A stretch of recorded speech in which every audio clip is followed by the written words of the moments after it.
hey everybody. Welcome to our first episode of Lucid Inc. Gosh, what is there to say? What's there to say other than thank you for joining us? This stream is going to be once a month, the last Monday night of every month, starting at 7 p.m. Eastern, which is right now. And it's going to be a bit of a rotating cast. But for now, for this first inaugural episode, man, you get these four jokers and the ace of spades himself, Tass Allgood. Superb. Well, let's jump into it, shall we? What we all see is a commercial on TVs across the globe in a world very, very much like our own. It opens up with the symbol you see here on the screen of Lucid Inc. And a man appears with a gray beard and gray hair. He looks to be in his early 60s. He's got a jean jacket on, a big belt buckle, cowboy boots, and he's holding a cigar. And he says, "Greetings and salutations from Lucid Incorporated. My name is Ira Latona, the founder and CEO, as well as a former agent. 11 years ago, the world changed with the discovery of Applied Neuro-Collective Consciousness.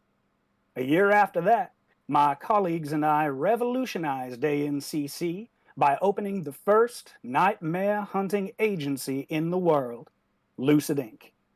All these years later, we remain the safest and the most efficient company with the highest success rate by a staggering percentage. Our team is comprised of the topmost experts in their fields, from the psychologists that evaluate your needs to the agents that put their very lives on the line to ease your troubles. Our ANCC technology is guaranteed hack-proof. 90%, let me say that again, an incredible and unmatched 90% of our customers are cured of their night terrors in only one session, with 9% more only requiring between 1 and 3 more total sessions. You won't see numbers anywhere close to that over at Dreamcatch Lounge or the Mind Flayers. Even if your peace of mind isn't your top priority, it still remains to be ours. And there is no price tag for sleeping easy for the rest of your days. Come on down to Lucid Inc. for guaranteed results. And I'm sure you ask, how can I so confidently throw around that guarantee? Easy. I'm not just the CEO, I'm also a client. Take care, folks, and sweet dreams." And on to the next commercial. Working as agents for this company, the Hunters of Nightmares, we have 4 agents. Who would like to talk about their agent first? I'll go first. All right. Who are you playing? I am playing Agent Daphne Adams, the professional. Call sign Oneros. I'm 29 years old, dressed in a gray wool suit, silk blouse, and Italian leather shoes, all expertly tailored, expensive, and spotless. Strawberry blonde hair pulled back in a sleek and no-fuss ponytail. Excellent posture. Gives off the vibe of someone who wakes up at 5 a.m. every morning to hit the gym before work. There's an intensity and an awareness to her stare. Like every time she walks into a room, she's already taken notice of the available exits and has considered 6 different ways to subdue the people inside said room. She's been experimenting with shared dreaming technology since she was 18, first as a hobbyist and later as a sleep psychology student, and she's been working at Lucid Inc. for about 5 years. Excellent. Who's next? I can go. All right. I am playing Elias Crawford.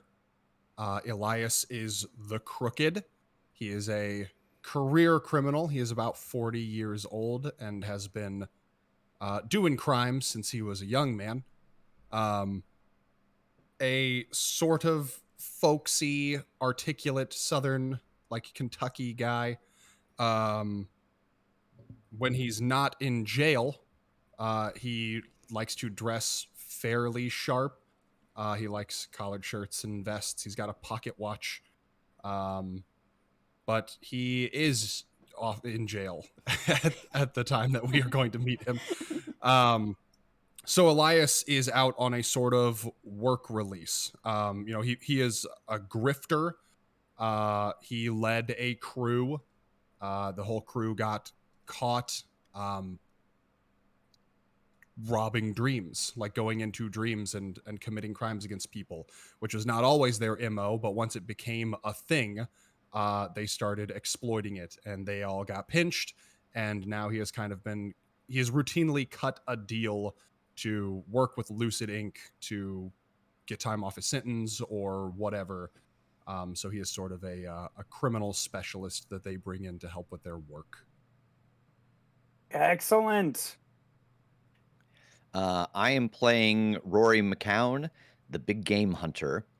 In this idea of the technology of being able to put your brain waves in a place where other people can access them. We talked about in the session 0, the idea that inevitably people start sharing that information and just opening themselves up, so that this idea that there's a kind of a dark web of where you can just get people's IP addresses who have opened up their minds. And so people have gone exploring.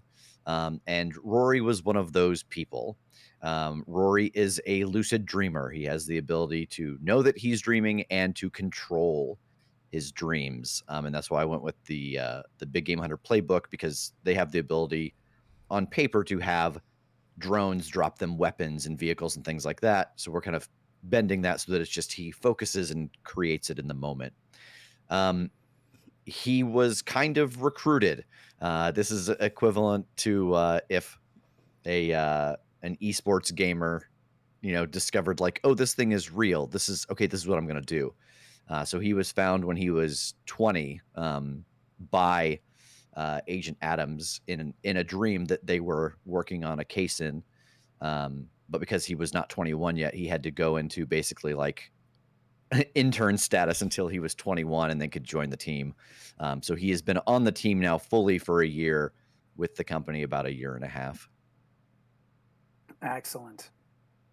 I am playing, sorry, excuse me. I'm playing Natalie Crestwell. She is late 20s, and she owns a like horror movie themed bar called Terror and Spirits. And she's just very like obsessed with horror movies and like creepypasta, and like a part of a bunch of different like online forums where people like discuss all these different like mediums of stories, as well as trying to find ones that like people haven't seen or that are kind of like underrated and not really talked about. And so she has this like red hair, but it's like apple red hair that's cropped quite short, and she always wears like a leather jacket and like jeans and Doc Martens. And she kind of got into going into like dreamscapes because she had one of her friends that is also in this circle of people kind of got into it as like almost a hobby, like figured out how to kind of do it not strictly of like the most legal sense, but in a way of like, check this out, this is really cool, and brought her in because she had a lot of knowledge of the types of things you might find in a nightmare. Just because so many of these movies and stories that people write on the internet are based out of a lot of things that people dream about. So for her, it's always been more of a, I'm not trying to like rob people or help people, I'm in it for the monsters and the story. She always wears a topaz crystal around her neck that she got fairly recently.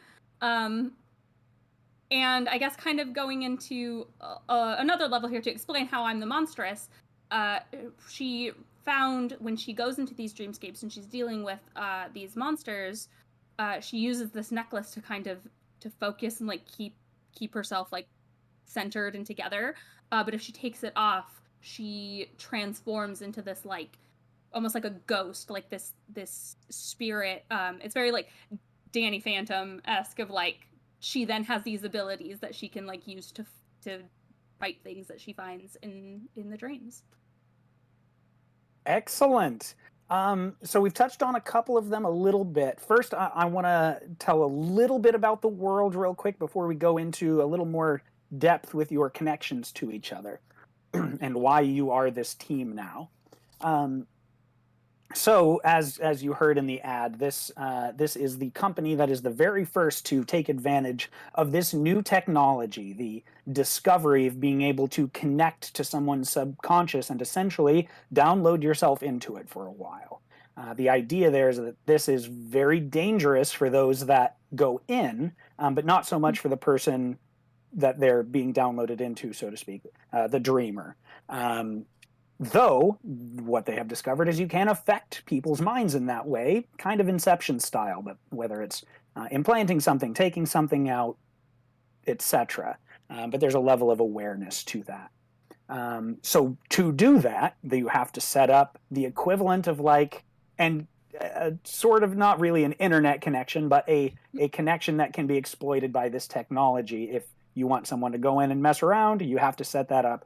It's expensive, it's kind of dangerous, but it is doable. So now there are all these people that have decided that they want to go through with this for whether it's the thrill, whether it's to have nightmares removed, whatever. You know, the reasons for that are far and wide. So there are these people out there that have these connections that could be hacked, that could be used to invite people in, whatever. So that's how some of these people are able to do things like dream crimes and other things. So let's start back up with Daphne. Daphne? We'll make that as many syllables as we can. Just the two, thank you. Just the two. So why do you know these people? The short answer is that I kind of Nick Fury'd everyone, is what we have discovered. Yeah. Through varying levels of niceness, I guess. Elias, I was part of a team that apprehended you in the crime that landed you in prison. What was that specifically? That was I know that several of you have been involved in the crimes that I got caught in dreams. Did we decide that was the really heinous one? I think that was like this really was mean this one? was the really immoral Yeah. one. Yeah. So I was incepting an older person to change the terms of their will so that somebody else would be the beneficiary, and that person was going to cut me in a substantial amount of their earnings. Yeah, so I was part of the team that apprehended him, despite his moral failings, we'll say. You did show some skills in the dream itself, enough that I was able to vouch for you on behalf of Lucid Inc., and you are on loan to us, so to speak, from the federal justice system. The relationship that I have with you specifically on my playbook, they're on the agency's watch list, and you've been keeping an eye on them. You and I are teammates, but I'm also making sure you don't mess up. Yeah, I understand. Yeah. For Rory, you really saved my ass during a mission. Yeah, one of my abilities, one of the things that Rory can do is called Home Away from Home. You have numerous caches located around, big enough to hold 4 to 6 people. And so we kind of discussed in session 0 that it's just once a mystery thing, I can basically create like a little closet onto someone's dream reality that I can open up and get people inside of. And something bad was going on in the dream, and I opened up this little, what did we call it? A storm cellar? Yeah. And got inside and saved the team from the event that was going on till it was over, and then let them out again. Yeah, and you weren't, this was before you had joined Lucid Inc. You sort of Yeah. accidentally hijacked yourself into a brain that I was doing a mission on. Yeah. But you definitely impressed me to the point where we then tracked down your information, sort of knocked on your door, and yoinked you into the agency. It really is that knock on the door that like half of the players here and half of the audience are waiting for in the back of their mind. Like someday someone's going to come and be like, hey, you know that thing that you like to do that it seems minute? Come on. You're the only one in the world. We Yep. need you. Yep. Yeah. And Love that. then Natalie. So the relationship that I have here is you were sent to deal with them as a hazard to the agency's policies one time. So what happened there? Yeah, so going along with my connection to Daphne Mhm. is I'm trying to remember exactly which one we went with, but it was the reason I have they are tied to your cursor origin. Yeah. So the reason that I have the topaz necklace is that Lucid Inc. and like Daphne specifically, like her section put out a bunch of like talismans and things that could help people like focus or enhance their abilities or powers while they are in the dreamscape.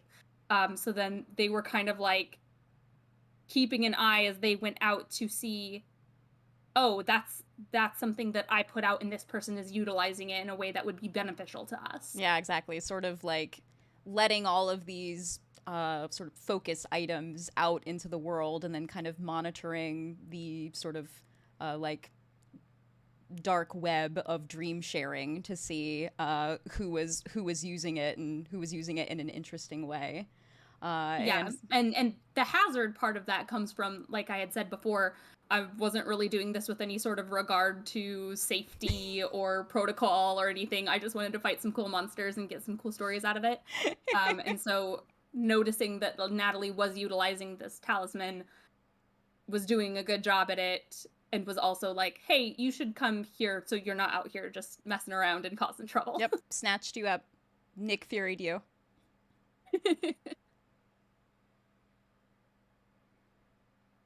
I guess I'll go Yeah, off of just that. keep So them going, yeah. That's my one with Daphne. My one with Rory is they try to kill you. So since we were both kind of doing this like not a part of an actual agency beforehand, we ended up in the same dreamscape. I can't remember, Tass, if you had mentioned this part of like people making themselves available for random people. So that was kind of a situation where we both ended up in the same kind of IP address of somebody who had opened themselves up to hobbyists or whoever wanted to be part of their head. And I'm in my phantom form, and Rory's like, that's a I saw a nightmare." ghost. And tried to slay you, but proved you're on the side of good. So when I, like put the necklace back on and kind of became corporeal again as a person, Rory was kind of like, never mind, not a ghost. You're fine. You're fine. Oh yeah, we're cool. It's fine. And then with Elias, that one was a little interesting because I think the wording on yours was like you work together on a job. Mine is you fought together against the odds and prevailed. Yeah. Mine, for me, it was this hunter worked with you on a semi-legal or illegal job. So similarly, we both ended up in the same dreamscape. He was doing crimes. He was doing dream crimes. I was not. But we ended up in a space where the dreamscape itself, like, started, like, closing in on us. And we kind of teamed up to be like, okay, how do we get out of here? How do we escape this situation? And Elias, I helped do an illegal thing. I didn't know I was doing an illegal thing. Yeah, I was just like, oh no, the neighborhood's shrinking around us. you better go through that door and figure out what the code is in that desk. That'll help us. And just kind of unwittingly made her an accomplice. Yeah, the only way we're going to make it out of here is if we get this information or convince this person to do this thing. And it was like, okay, yeah, sure, sounds good. And I did it. And I thought this was the only way out. So you're welcome. Yeah, so that is mine with Natalie. Kim talked about my history with Agent Adams. Something may be important to clarify. My background with Agent Adams is that this hunter knows about your criminal past. They all know that I'm like in jail. They all know that I'm a criminal, but Agent Adams is the one that like really knows the extent of it. And then my history with Rory is that this hunter is your moral compass. When you talk over things with them, their advice keeps you on the straight and narrow, which I think is not what Elias wants per se, but like every now and then talking with Rory, like Rory will be like, you shouldn't do this, or I think Bliss, and Elias is kind of like, well, what do you know? Shut up. And then like later is like, oh, damn it. All right. So, and then my connection with Elias is, them by reputation more than personal experience. And I think because Rory was such a fan of this stuff before he got into it, like I don't know the crimes that he's done or what landed him in jail, but I have like those tall tales. And Rory's favorite one to tell is that he heard about a job that Elias pulled where he convinced the dreamer by double talking them that they were the one that was the dream and he was the real person. Love it. So yeah, does that crisscrosses everybody, right? I believe so. Yeah. Yes. Yeah. We did it. So coming into this mystery, this is going to be kind of an actual operation into a client, no training or anything like that. Some of you have kind of indicated that you're newer or haven't been around as long.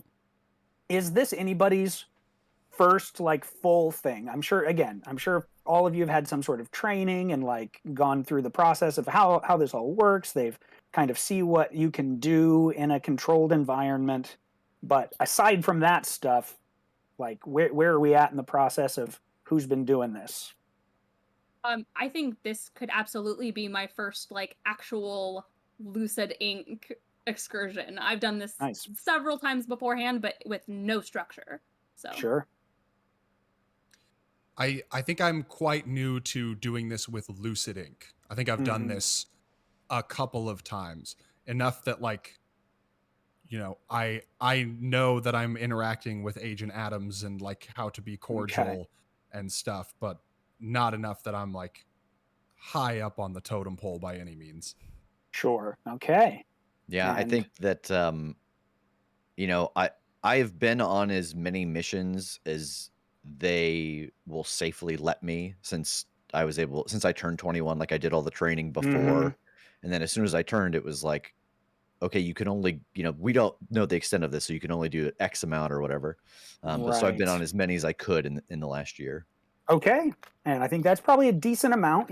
Certainly enough to get kind of comfortable with the process. And Daphne's been at this for several years, right? Yeah. So I am going to write you each a little note No. as your characters are getting essentially your assignment. Meet here. We've got one scheduled. You all know that Ira, the CEO, he definitely has this sort of fun grandpa energy of like I can do all of this crazy stuff or this wild stuff like with the dreamscapes, and I'm the agent and I can do all of this, but I just got an iPhone for the first time and that's fun. So he likes to text all of his agents before they go in to the dreamscape. And it is entirely yeah. It is entirely up to you if you want to share that at all. You could, whether in character out of character with the audience, not at all. It's entirely up to you what you want to do with those. It's just a video of him trying to send a text message. It's just like his face, Just like a this close up to of the his screen. nose. Yeah. Does he sign them all Love Ira? This is He Ira. definitely signs all his text messages.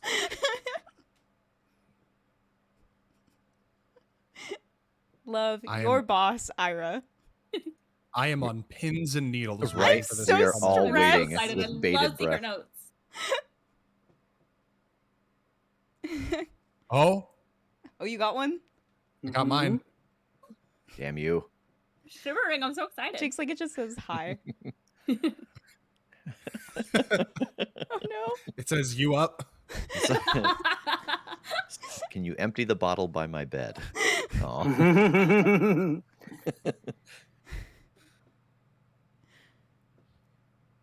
Oh, that's me. Okay. Okay.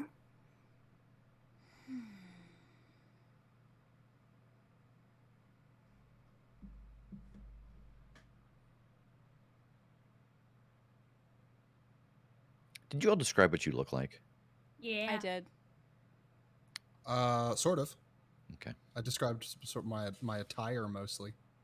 I think the thing that I want to mention is that, like the whole idea of lucid dreams and stuff, that Rory does not look like he looks in real life in the dreamscape. That he has very clearly like essentially like an avatar.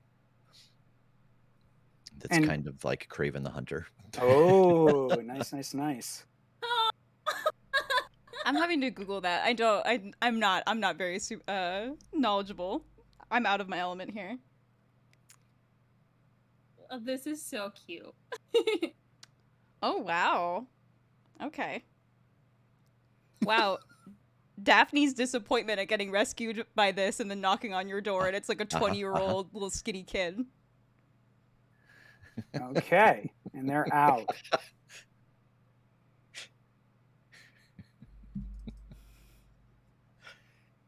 Okay. So, you're all meeting up in the building, which of course Elias can't even leave because he has an ankle monitor that lets them know if he tries to leave the premises.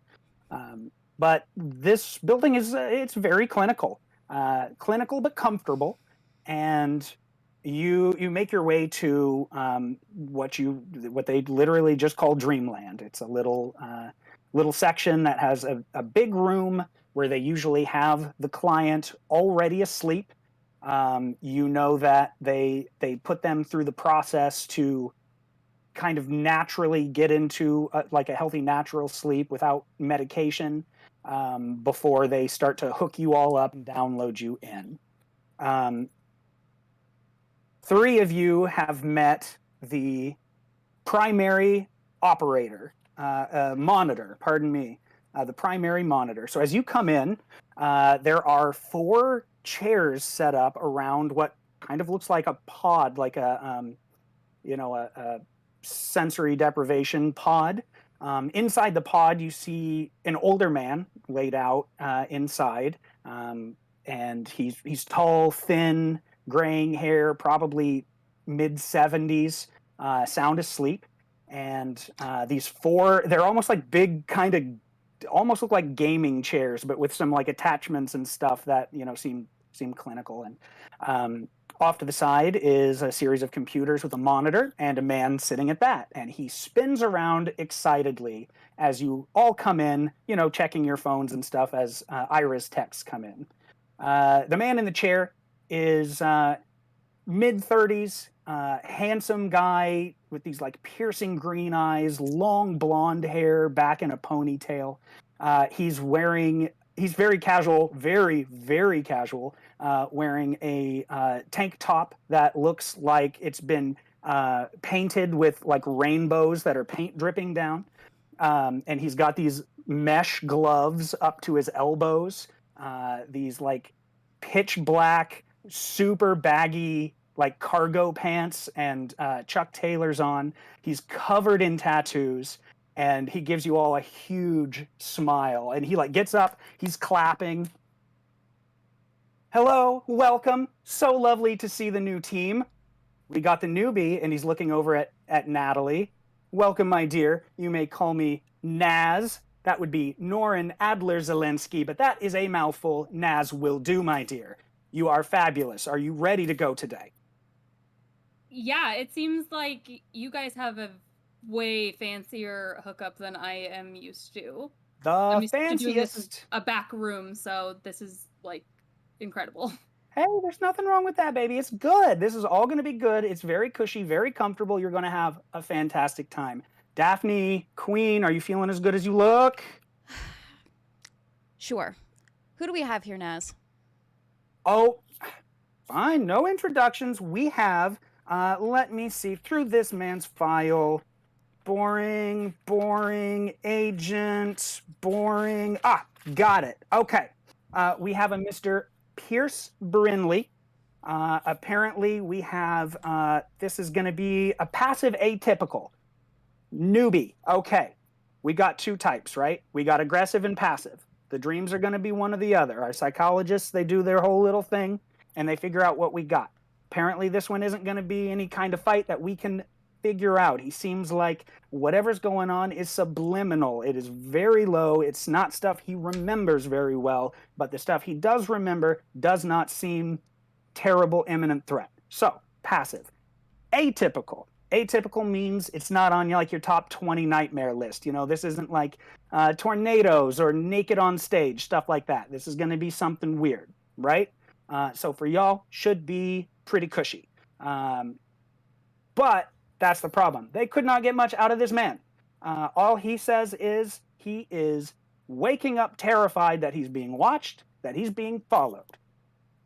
Creepy, we don't know. So usually you go in, you want to find out why is he getting this feeling, what's triggering that in him, and you take care of it however you want to take care of it. We don't know what it could be yet, and then he's good to go. Makes sense to everybody.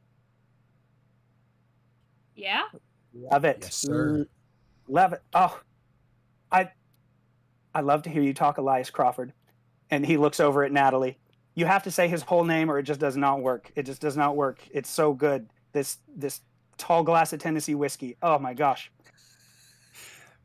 I appreciate your complimentary nature, Mr. Naz. I know you do. I know you do. Rory, my baby boy, how you doing? Are you good? Rory's got a pair of Beats on, and you know his hoodie and his hands are in his pocket, and he like lifts it out, and you can hear just heavy metal music, and he gives a thumbs up. I love it. I love it. Oh, he's so precious. Like 5 minutes ago, he was like an intern, and now look at him. Look at him. You need anything? Juice box? Orange slices? What do you need, baby? No, nothing? Okay, we're good. All right, lovelies. Let's do this. Everyone, take a seat. I'll let you pick. I have I have lots of different colored chairs here. You can pick your favorite, pick your vibe. We'll be good. And he spins around and starts typing away on the computer. I pardon me. immediately walk to just like my chair. Okay. He seems to type away for a little bit longer and get some stuff set. And he comes over and checks the vitals on the pod. All right. He is reaching N3 into REM so we can get you hooked up, my babies. And he walks over to each of you, gets you kind of strapped into this chair. There's just some Velcro to like keep you, you know, immobile and calm, and puts a simple ringlet around your heads. And there are some of those little like sticker attachments that go down the base of your neck, and then some on the sides, and then a couple on your temples, and has you all lay back. All right, here's how this works. You've all felt it, even if you've just done the training. You've all felt it. If you've been doing stuff a little illegally, that's okay. Don't you worry about it. But we got the good shit, so this is going to be chill.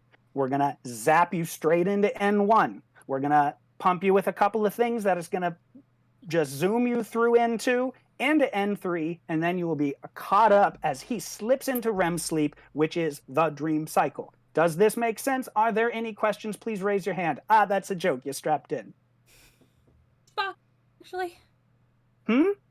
Juice box. You were giving him out yes. earlier. Oh my goodness, yes. And he scurries over. What flavor you like? We got it.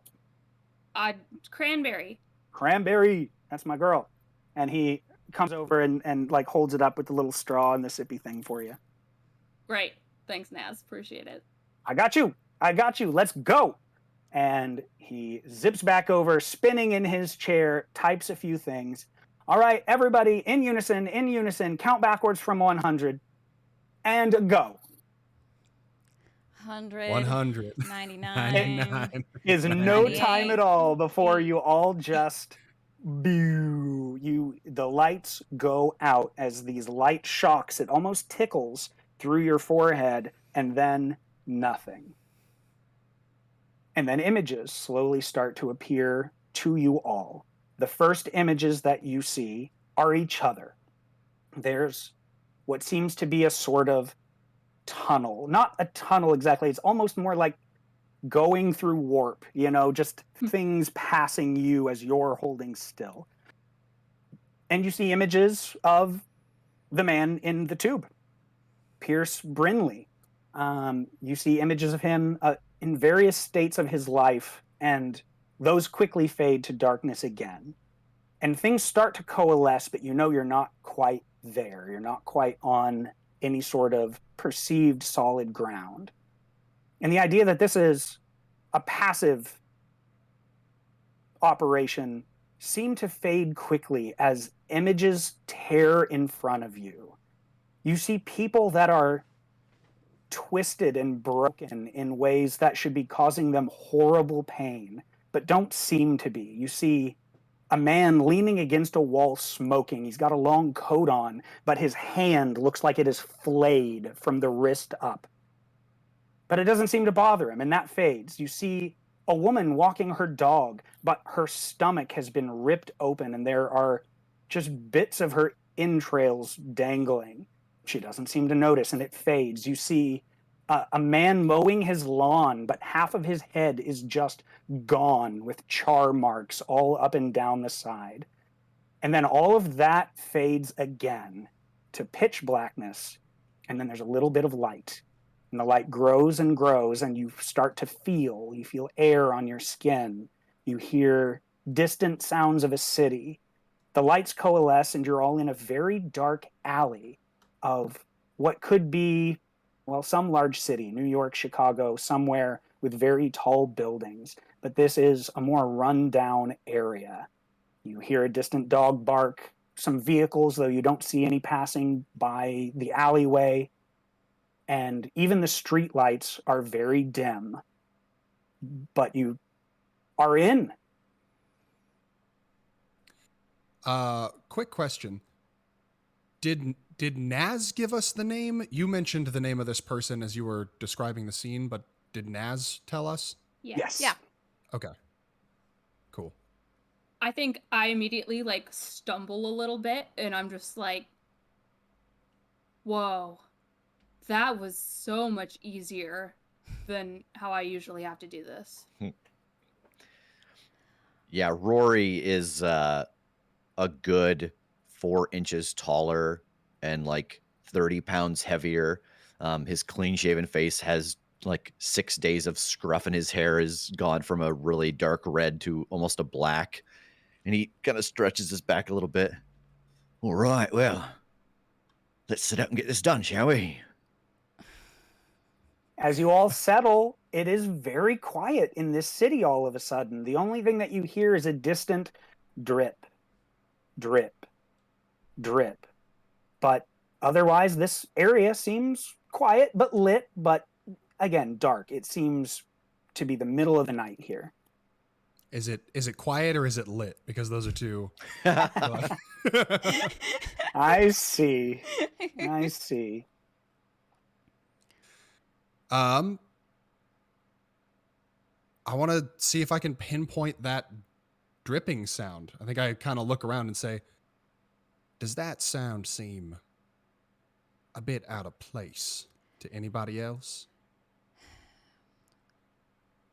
Well, I don't think that we're getting a lot of information where we're currently standing, so would be a good direction to go in at least. And I want to mention that unlike Rory's transformation, Agent Adams looks exactly the same in the dreamscape. no discernible difference down to like what she was wearing. Excellent. What about the other two? Elias looks pretty similar, but a little bit more nicely dressed. I don't think they give him what he wants to wear when he's like locked down. So I think he comes in here in like a crisper collared shirt and shinier boots. And his hair is less disheveled, but otherwise he's got a very similar vibe to what he has on the outside. Outstanding. I think Natalie looks very, very similar, except for her winged eyeliner is just a little bit sharper. And the way that she moves is, I think, lighter. Like, her steps don't have as much weight to them. Oh, okay. I love it. All right. So Elias was stepping out to follow a sound. I think Elias would actually, like, as Agent Adams confirmed that hunch, I think Elias would step out of the way and like hold out an arm, like gesturing, and say, "After you, Agent Adams." Thank you. Yeah, I will go in the direction of the dripping sound. Okay. It seems to not have a super central source to start, but you are just like right dead in the middle of the alley. There is a section that goes like back further to where you can tell it sort of dead ends. There might be stuff to like climb or some doors or something into buildings, but otherwise not an exit onto a street, or there's the street exit that is lit. Where do you think you want to start there? I think probably the street exit, like get out onto the main street. Okay. Absolutely. So as you make your way out,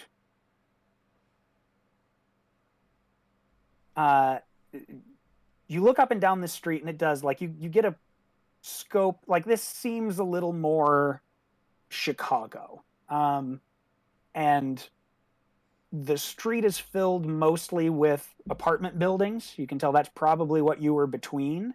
There are a few small shops, at ground level, just big, open window shops with closed signs of all sorts of things, right immediately next to you's a barber shop. Down from there's a thrift shop, and so on, a couple of pizza places. Go ahead and give me an investigate a mystery. The first roll. No pressure. Okay. Ooh, an excellent start. A 10. Outstanding. You get your 2. All right. So I think to start,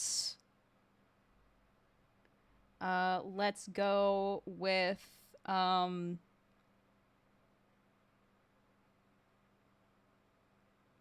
what is being concealed here? If you're going with that drip Yeah. in mind, you're getting a little dream logic as you walk out here, and you look up and down. You don't initially see anyone walking on the street either, but you see a shadowed corner, like a little entryway into some boarded up shop, and you see the movement of a hand and a little flash of light, and you realize there's someone standing in that little area smoking. And as the hand moves, you just can only really see that in the light of this, like the street lights, and you realize that hand is something that you've just seen as you were kind of loading in to Pierce's REM sleep. And the hand is flayed. There's no skin from the wrist up. And as he moves and takes a drag off his cigarette and puts his hand back, you hear a drip as blood hits a little puddle on the sidewalk. What sort of creature is it? This seems like a man. This seems, to your perception, like... Certainly it doesn't look like Pierce. And your knowledge of how dreams work is that, they are kind of populated with bits of their life, their memory, their history. It could be a number of things depending on what state they're in. So this seems very much just like a person and not something more sinister in the way of a nightmare or a night terror. Okay. That doorway there, do you see it? I do. I believe that is the source of our drip. Yeah, once attention is drawn to it, is that hand just visible for the rest of us as well? Sure, yeah. Ooh. That is gruesome. And I think while they're all looking down at the man, I have pulled out my bow and I'm kind of looking up at the top of the alleyway in the direction we didn't go, and just kind of trying to get a sense of the place that we're in. Okay. How about a read a bad situation? Oh. Oh my. 8. 8. You get a hold one. I think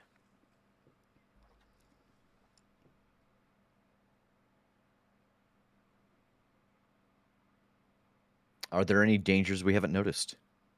That's what I'm looking Yes. for. Good.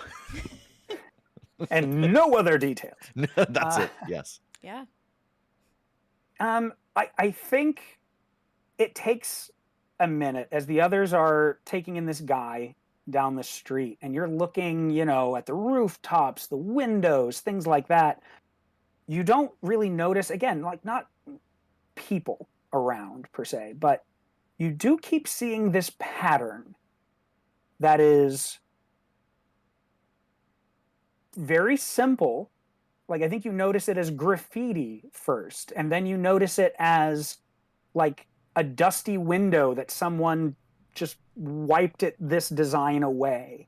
But it's the same thing. It's these like tiny little beady, almost cartoonish beady eyes, and then a big, like blocky tooth Cheshire grin, like that just wide, like way too big of a smile.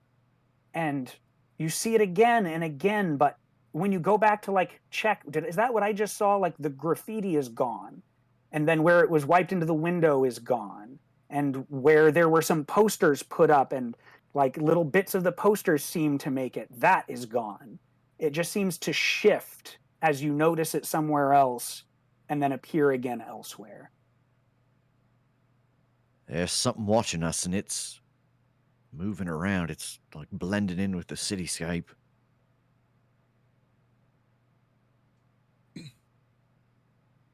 Do you get the impression that it means us any immediate harm? Oh, I think it might be sizing us up. What do you mean it's blending in? Like a camouflage thing? Like a moment ago, it's always the same. It's a pair of beady eyes and a big like Cheshire grin, and it was in that window, then it was on that poster, like torn into pieces and then painted on that wall. But every time I go back after I scan past it, it's not there anymore, but I find it someplace else. Well, do you suppose that we ought to be trying to slip this tail, or that we should give it the show it's looking for so we can draw it out? Yeah, I suppose if we go and talk to your fine gentleman there at the end of the road, see if something happens. I'll nod and I'll start walking towards the person that's smoking. Yeah, I'll follow. All right. He remains in his little alcove and seems to like casually glance and clock you and then just go back to his business. And every time he releases, drip, and repeat. I think just as I walk up, I kind of like put my arms out and say, "Good evening, my friend. Oh, you look to have come to a little bit of harm." He gives you a little nod in greeting, but doesn't seem to clock the rest of what you say.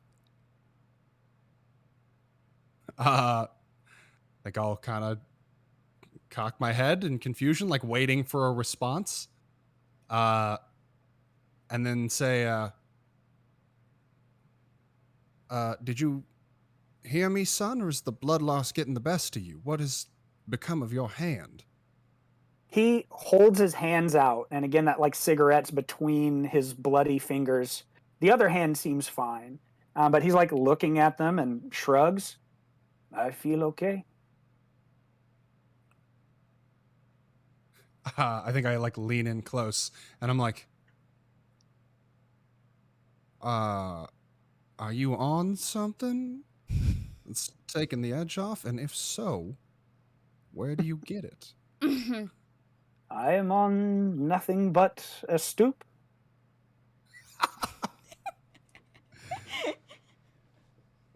Well, that's clever.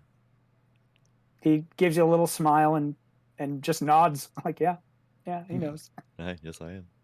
I'll just kind of turn over my shoulder towards Rory. Any more sign of your friend? Yeah, I think that while he is talking to the man, I'm got my bow down, and I'm just doing that thing where my head is down, but I'm just trying to clock around to see if there's anything happening. I mean, nothing happening. I think you do keep noticing it popping up. It isn't getting like closer. There's nothing manifesting exactly, but you just kind of notice little signs of that pattern. And then when if you so much as double take, it's not there anymore. No, not yet. It's certainly followed us down the road, but it's not getting any closer. Sir, have you seen any smiles recently? Yeah, we see the smiles all day, every day. Did they ever say anything? Sometimes they say things, sometimes they do things. The smiles, they do what they want to do in this neighborhood. And he What kind takes a of thing? long drag. What kind of things do they do?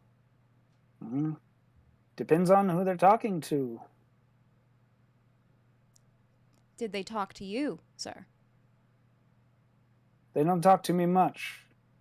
They don't like me. I stand up to them. What is it you're standing against? Bullies. And who do they talk to? Those they can take advantage of. Or take. Oh, so people are going missing. It's a big town. People go missing. Do you have anybody in particular that you know they pay frequent visits to? No, I'd keep to myself.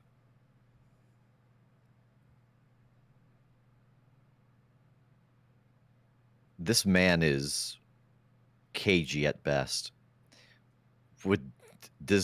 Is this an eyewitness account of the creature? Yeah. Okay. I couldn't tell since he was being if he is the creature, is that what you mean? No, like is he hearing giving him you talk about Yes. it. Yeah. Yes. Okay. Yes. Then in that case, yes. I'm gonna try to do experienced hunter. Okay. So what is that I move? can't tell if he's aloof or French.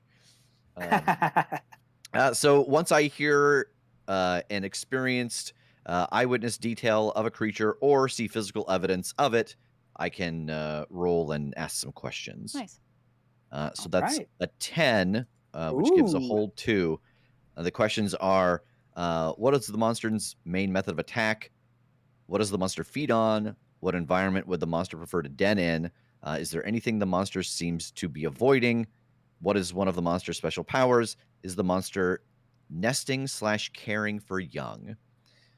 So the things I think that would be feasible to get from this conversation might be, what's the monster's main method of attack? Gotcha. Yeah, I think this is like context of what he's just said with the conversation you just had with the team, is that it's very clear that you all are like a unit moving together, and this pattern has not gotten any closer to you. Okay. So there's a good sense, I think, for a hunter of what might be like Yeah. hyena tactics. Yeah, he wants us split up. Yeah. And okay, with knowing that there's this moving and shifting and blending, what is one of the monster's special powers? Ooh. Mm-hmm. Mm-hmm. Which one makes the most sense here? Mm-hmm.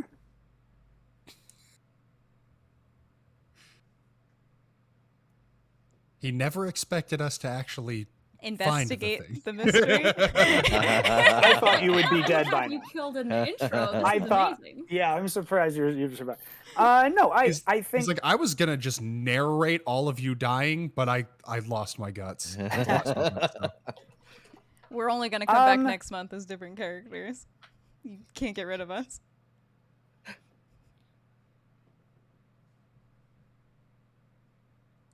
okay.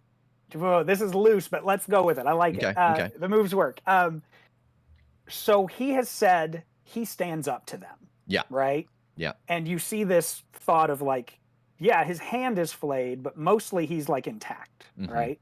And these other images of these people seeming to be, they should be in horrible pain, like horrible things have happened to them, but they're kind of doing what he's doing. They're just going about their day. Obviously, you haven't talked to these people, but this guy has put up a front of, no, I stand up to them. There's this thought that occurs to you of, if I stand up to them, if I strike first, then I have a measure of power over them.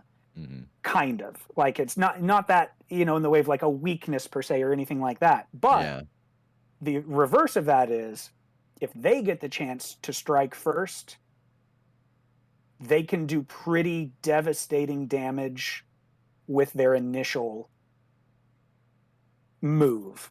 So to speak. Gotcha. That if you're not expecting them, whatever it is they can do is kind of what's caused all of these major wounds we've seen. Right. That allows you to live but suffer. Right. Like a velociraptor. Yeah.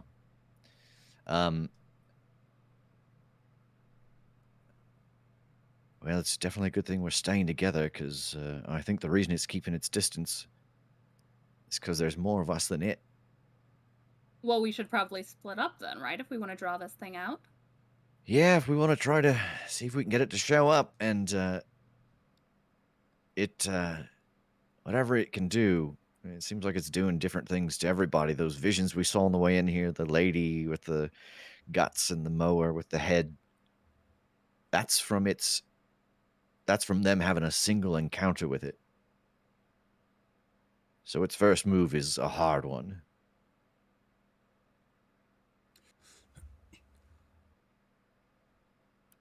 Now, can we just take a step back and revisit this idea of splitting up? Well, by all means, Mr. Crawford. If you'd rather not, then you can stay in the safety of the group. I'm happy to play bait. I admire your courage. I'm sure you do. I guess it depends on how big of a group we have to be in before it attacks, but I don't know. If we're trying to draw this out and we don't want it to hit first, we should probably hit first hard, right? And I think, I didn't mention this before, but at this point, Natalie just pulls out a fucking sword.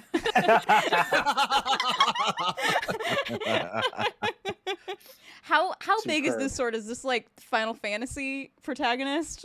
Not bigger than her, no. Okay.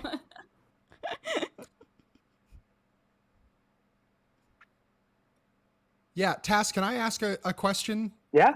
Pertaining to that, like, because I forgot that I have a hunting rifle in theory.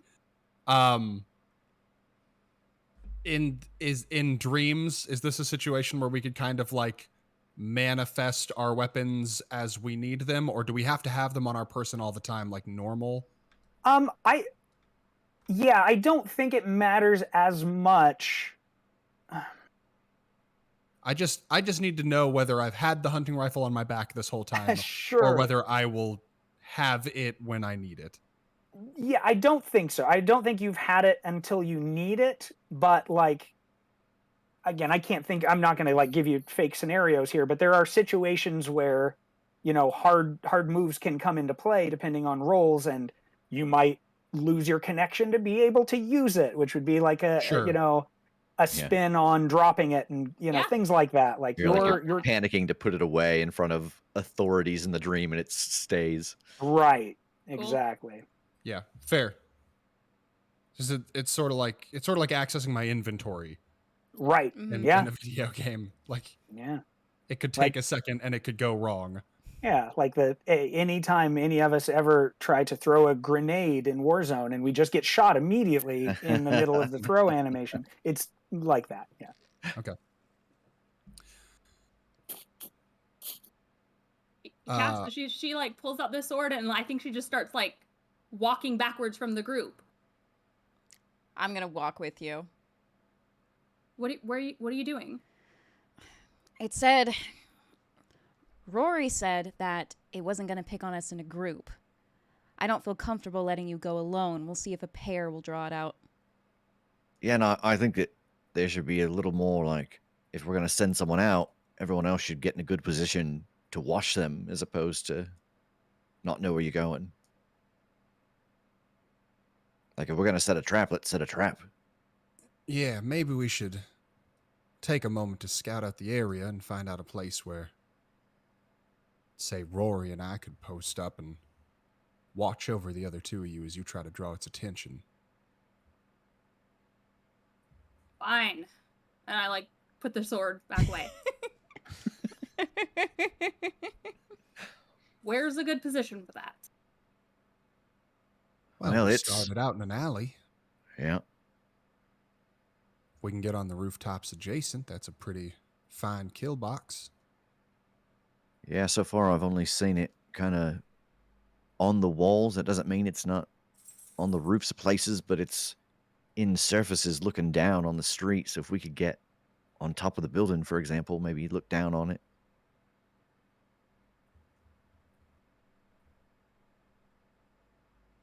Okay. Let's head back the way we came, see if we can't find a way up top.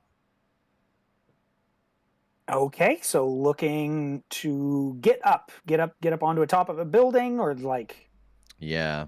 So that Okay. we don't have Preferably- like any flat spaces from the cityscape with us, if that makes sense. Sure. Mm. I like that.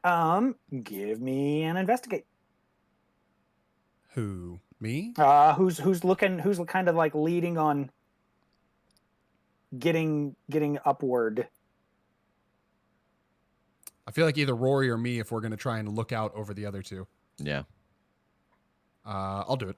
Okay. Oh, come back. Oh, it went straight under my computer tower. 9. Oh, can 9. I assist? Yeah, how? I think it's just pointing out the places specifically where I have seen the face. Maybe thinking that it won't go back to old locations, so using that as a way to get up. Okay, I dig it.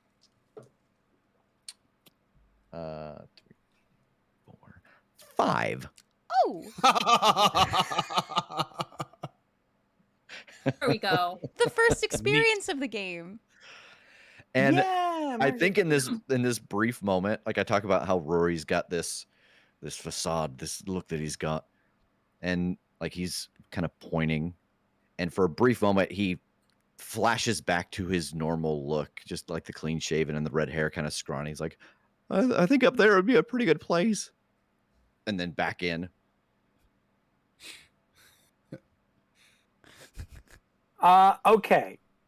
Okay. So, Elias, you still get your +1. Let's start there. Or you're not +1. You're 1 question, rather. Okay, I was like, wait, what? He's gonna This let is you have still- to help out. This No, feels sorry. awful. He was so Rory, your enchanted fail's by the own. Rory voice. So inspiring. Transported. Well, if you look up there, you'll see the very first I can't believe you've done Yes, I love the it. very first building built in this city back in 1803. I was wondering if that's what you were doing. I messaged him like a couple days ago, and I'm like, when you say you're playing Rory, are you playing Rory, tour guide Rory? And he was like, yeah. Oh, yeah. Oh, I'm so glad I got to be surprised.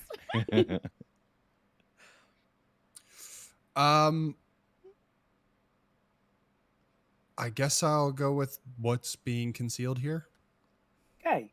I think you get a couple of things off of that, a couple of choices. So like passing by the alley where you had originally come out, you realize that there are some fire stairs going up and down, like crisscrossing, but they're high. Like the thing to pull down is very high up, so it would take some work to get up to that, but it's possible. You also notice, as you get a little further down the street, that there's a kid sitting outside of one of the apartment complexes. Like there's some bushes and stuff, and he's just kind of sitting huddled with his arms around his knees and just kind of bobbing, like not really doing much. But he's outside of the apartment complex, so there's you have this idea that he might have a code or something to be able to get in, which could be another way up.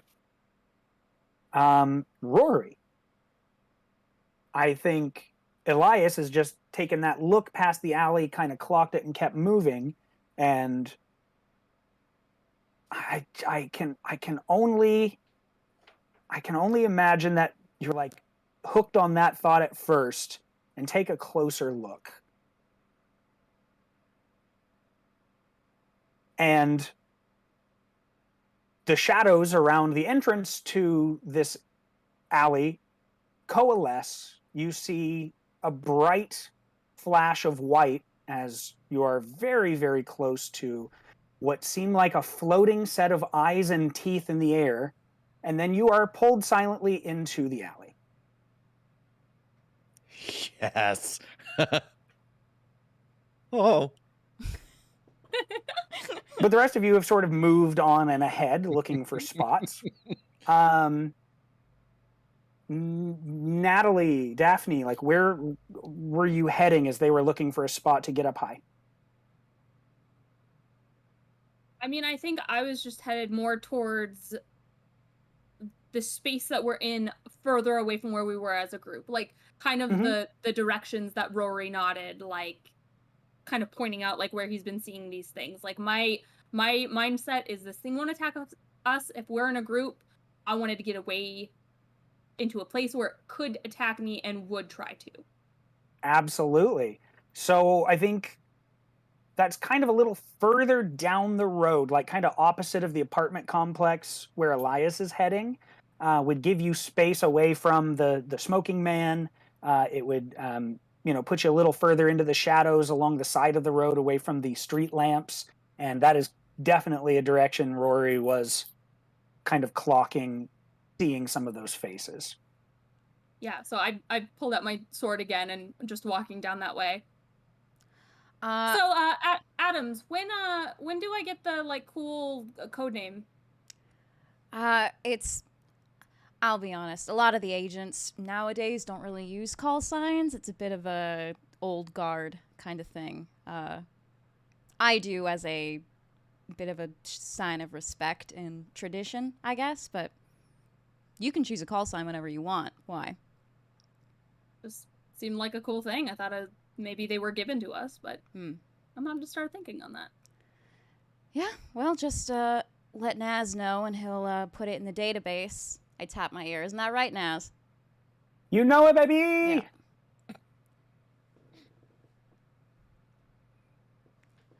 Yeah. I think I am standing with Natalie. Do we have eyes on where Elias and Rory went off to? I think you could certainly turn and see that Elias is nearer to the front of the apartment building, but Rory's not in sight. I do have the tag for battlefield awareness. You always know what's happening around you. Did I see him get sucked into the wall? Always know what's happening around you. What to watch out for. Yeah, and what to watch out for. Is that not just sort of the tag for the reason to have that extra armor? Michael Sands said that this is true not just for the mechanical benefit of extra armor, but in terms of also being fictionally true. Wow. Well, what does he know? Yeah, what's he an authority on, really? I wish I had used that more liberally when I was the professional. Oh well. I definitely think you sort of hear it more than you see it. I don't think you see him get pulled in because you guys were making your way across at the same time that they broke away from you. Mm-hmm. But I do think you hear that muffled and and suddenly he's not there. It feels like a bad situation. I wanna hold a hand out to Agent Crestwell. Yeah, I think our Smiler found someone else who was by themselves. I don't see McCown. Damn it. I'm running back to where Elias is. I'm following her. Yeah. Can't believe somebody else got to see it first. Can't believe someone else got kidnapped before I did.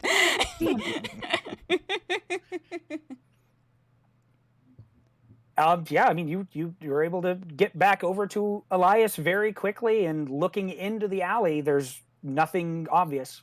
Mr. Crawford, where's McCown? I think I kind of peel my eyes away from whatever rooftop I was scoping and look back behind me. Well, he was behind me a moment ago. You didn't hear the muffled cry of someone maybe being attacked? Well, I heard his voice crack when he was pointing out some openings, and it seemed awfully embarrassing, so I just thought I would give him his space.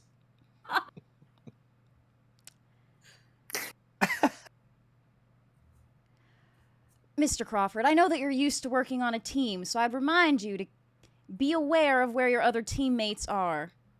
Perhaps if you had done that earlier, you wouldn't be in prison.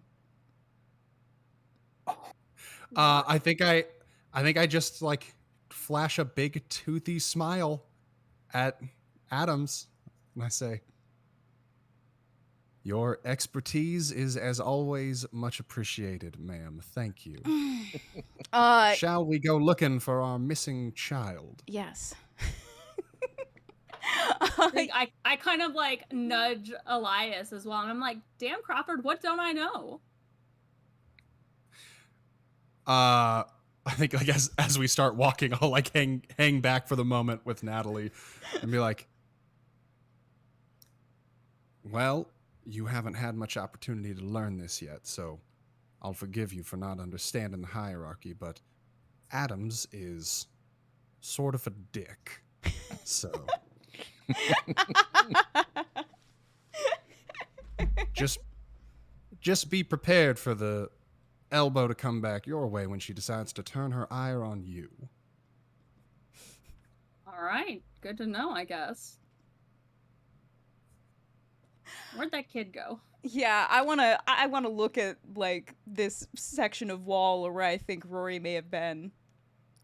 Okay, yeah, let's hit that first. Go ahead and give me an investigate. Yep. 9. Get a hold one.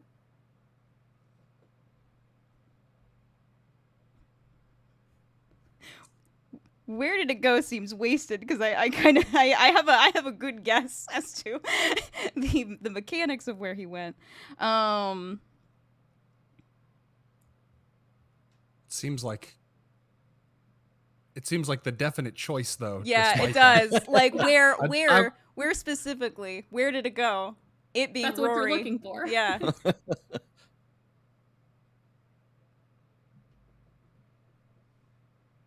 Oh, man. Rory. Or I should say Rev, actually. Yeah. Roll me 1d6 and tell me if it comes up even or odd. Okay. Odd. Odd. Okay.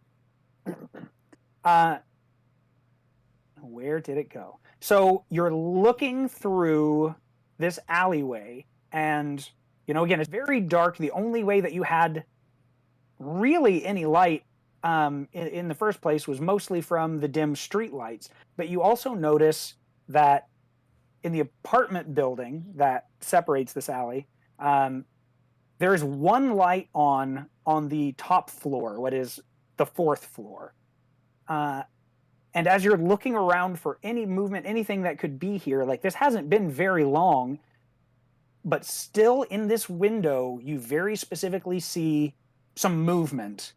And I think maybe a part of the clothing, there's something that sticks out that looks like it could have been Rory's inside the window. 4th floor. Is there a fire escape around here?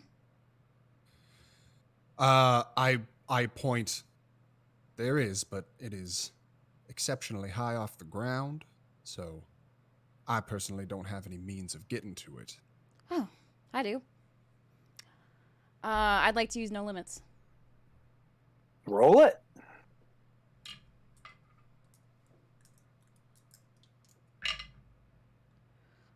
Seven.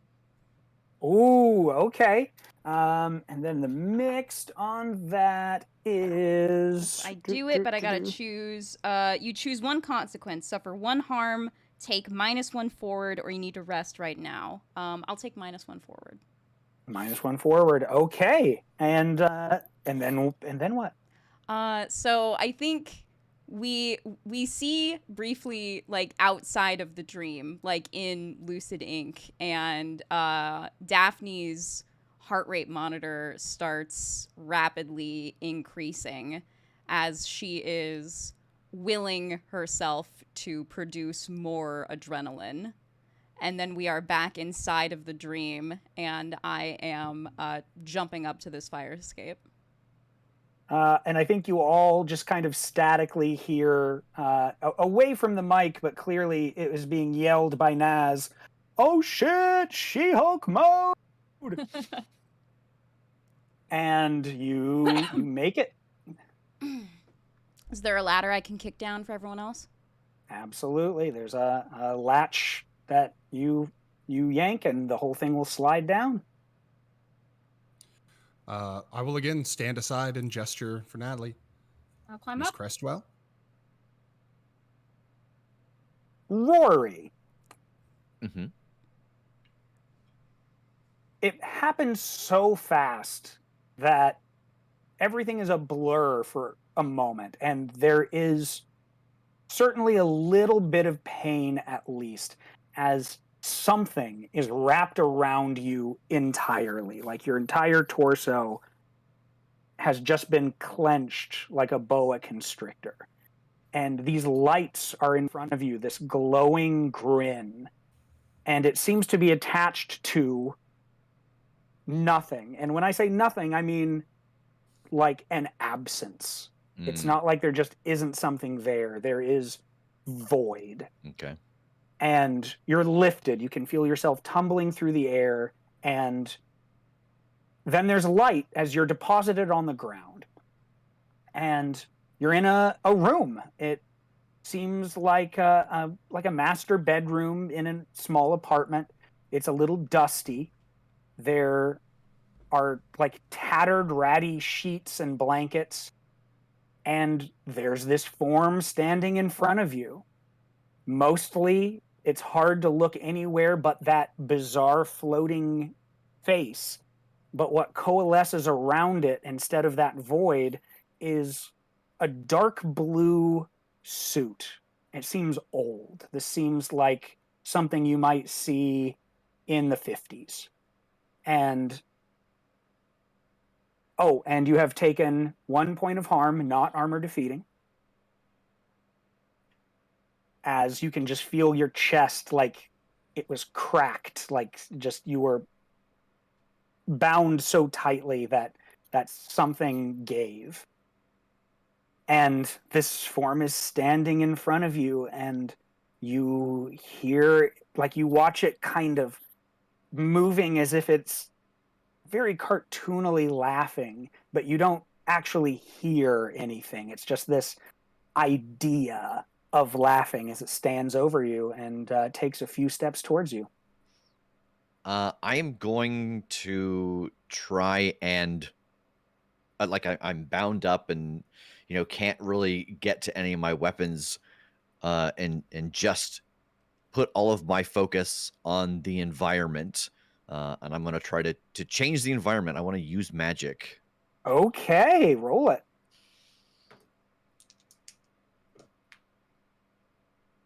Seven. Okay. So an effect and a glitch. Mm-hmm.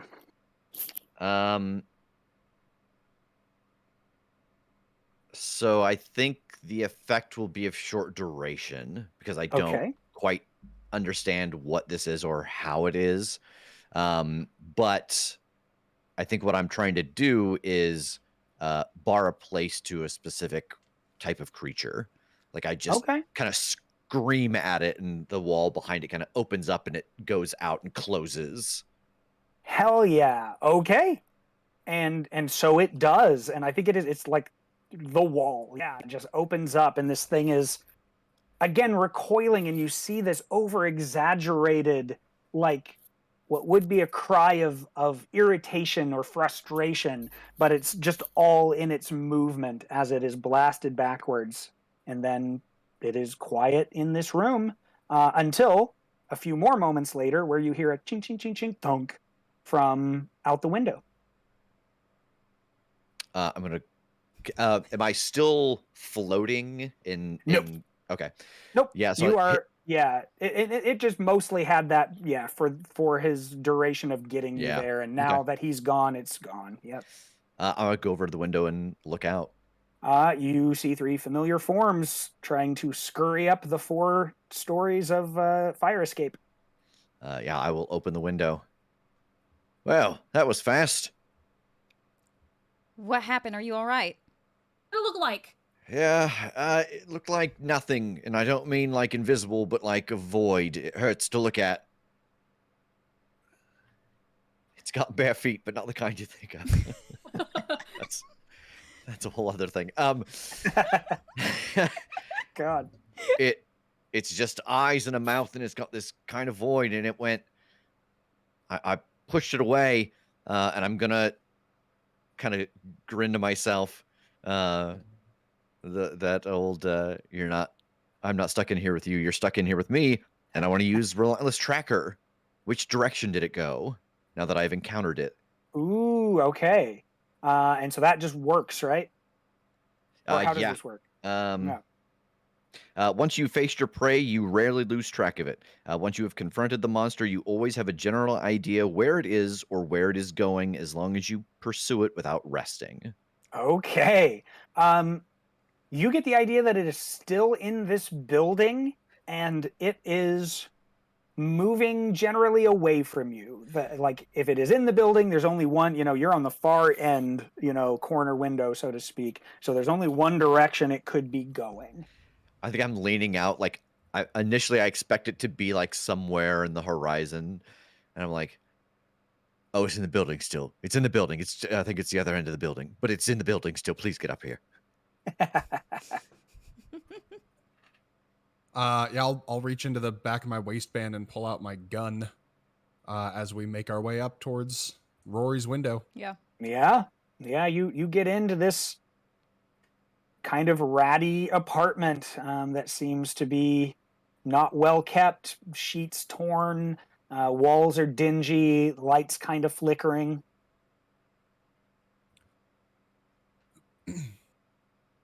Well, you said it's a void. Yeah. I'm not entirely clear or confident on the effects of ballistics on void creatures. Do we think that shooting at it's going to do the job? Well, I think first we got to kind of figure out what it is. But remember, don't forget, it's not a real gun. It's a dream gun, so.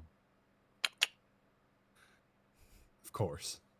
Dream monster, dream gun. Yeah. Well, which way did it go? It seems like it's on the far corner of the building, but lower, like it's going away. Like it's using the stairs? Could be. Yeah. There's a little back and forth, so maybe. Or it's repelling. Can't quite tell. Well, you're the fucking hunter. You go Oh, first. yeah, right. Okay. And I will go out into the hallway and start running down the direction of the where like the opposite stairwell should be. Absolutely. So yeah, break out of the room into the rest of this apartment and towards the hallway. And the rest of this apartment also is fairly dingy, but like it's one of the few in this building where anything is on. You know, the lights are on in here. It's clear that this is like lived in, but you don't see anyone at a glance. Yeah, I was. But getting out. Oh, I was go ahead. curious about this apartment. Like, is there anything like notable about it other than it? You know, the lights are working, because it seems curious as to why the beast might have pulled him into this room specifically. You could roll me and investigate. Okay. As the rest are like bounding towards the Yep, sorry. hallway. 13. 13, you get 2. What's being concealed here? So glancing through the apartment, again, most of it is just sort of dingy. But you do find an odd thing. You find, well, the room isn't odd at a glance, but it is a child's room. The decorations, the stuff that's up, most of it again seems like it might be like kind of a late 50s, early 60s setting, something like that. It's not quite clear because again, there's some dream logic going on here. But most of it's a little messy. There's some toys and stuff on the floor. But what catches your eye is a poster that is like bent. And as you pull it back, there is a pristine and very modern safe in the wall. Hello. Boy. I don't. I'm trying to think if I have any other.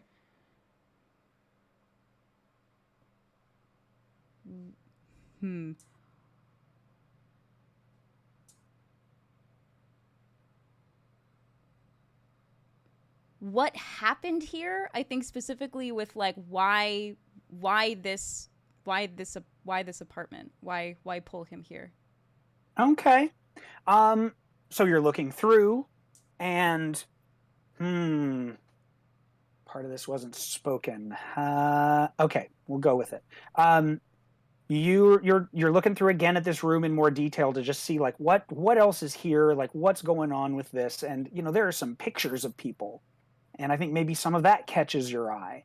And at first, one of the pictures that you notice is it like you think, oh, that's Pierce, that's the guy, but it's off. It's off just a little bit, and you look at that, you see the style of clothes, the time period, and you see that the picture, there's also a woman with the man, you know, the man has his arm around this woman, and there's a young boy, and all this sort of time period where you think, oh, this is the kid.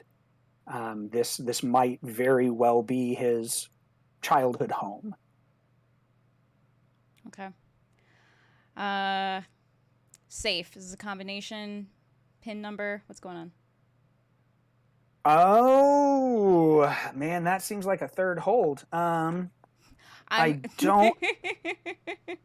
Yeah, I don't think there's anything that indicates that at a glance. Okay. All right, I'll make a mental note of it and then try to catch up with everyone else. Okay. All three of the rest of you just making chase here, sprinting down the hall. Yeah. I'm Okay. following Rory. Okay. You're still getting like that idea that this thing it's like kind of in a chase now. You're all back together and moving, well, mostly as a unit. So instead of it doing what it was doing before, of that kind of distance and watching, it is actively trying to move away and avoid you. You get the sense of it going gradually down, like, but I don't think you get a sense that it's necessarily using the stairs. There's just not a superhuman speed to it, but it's moving fast because it isn't restricted the same way you all are. Yeah. Okay. I think I asked Rory, I said, which direction is it moving? It's still going down. Okay, I'm gonna try to head it off. And you see just in the hallway, Natalie takes the topaz necklace that she's wearing and she pulls it, and it's connected in the back by 2 magnets.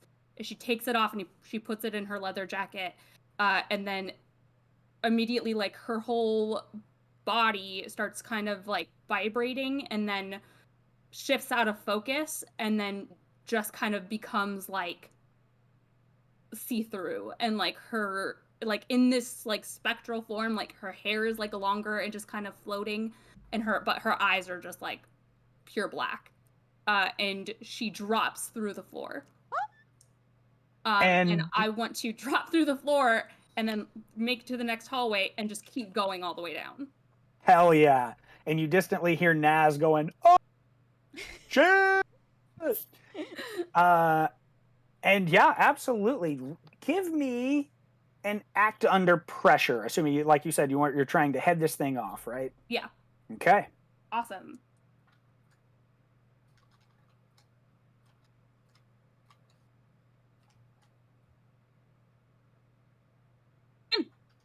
Ten. All right. You fall through the second, like the floor of the second floor into the, ceiling of first, into this main hallway. And for a moment, you don't, you're expecting like something moving through, but no, yeah, that wouldn't be in this. What you see is a reflection in there's a like a glass fire extinguisher holder, and in the just the sheen of that just simple glass, you see these bright lights of these blocky teeth and eyes, and they like stop. There's this odd sensation of it stopping, even though it was in a central location, realizing that you're ahead of it, and it is taking a moment to like figure out what the fuck to do next. How far away from me is it? Like, you got a full success on your getting ahead of it, so that's kind of up to you. If you want to have some range, okay, that's fine. If you want to be up close, that's fine.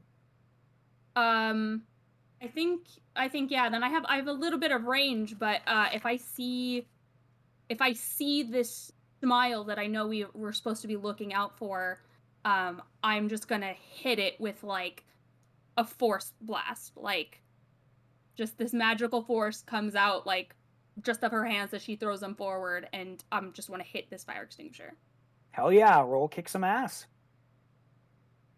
Don't smile at me, fire extinguisher. How dare you. 7. Okay.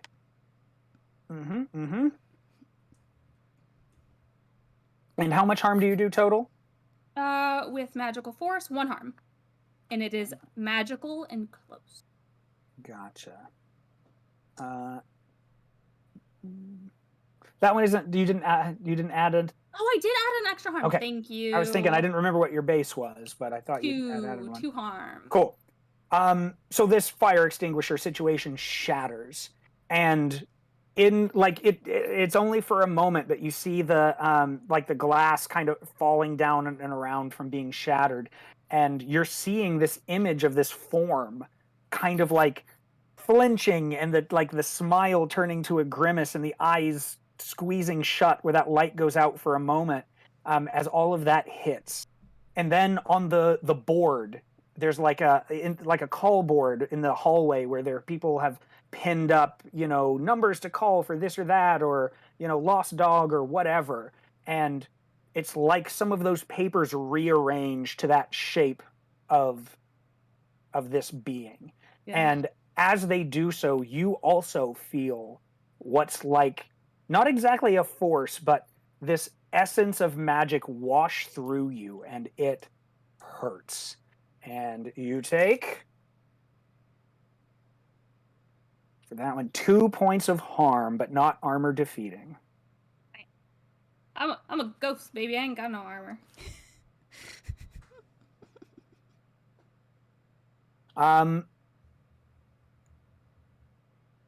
Elias, Rory, you're sprinting down. I think by now too, as you're like turning, you see that Daphne is in hot pursuit. Yeah, Natalie got down there very quick. I think at least Rory and Elias would be kind of skidding to a halt at the the middle of the stairs and stuff are kind of in the central spot in this long hallway of the apartment complex. So Natalie and this seeming destruction at the end of it are almost to like the exit doors that are the side exit of the building. And so you see this very quick exchange of burst of energy. Do we see any faces anywhere? Roll read a bad situation. It's ominous, Tass. Mhm. 10. Oh, You get 3. Ooh. Well,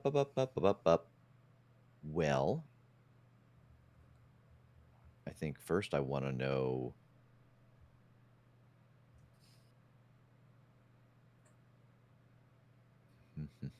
Okay. Are there any dangers I haven't noticed?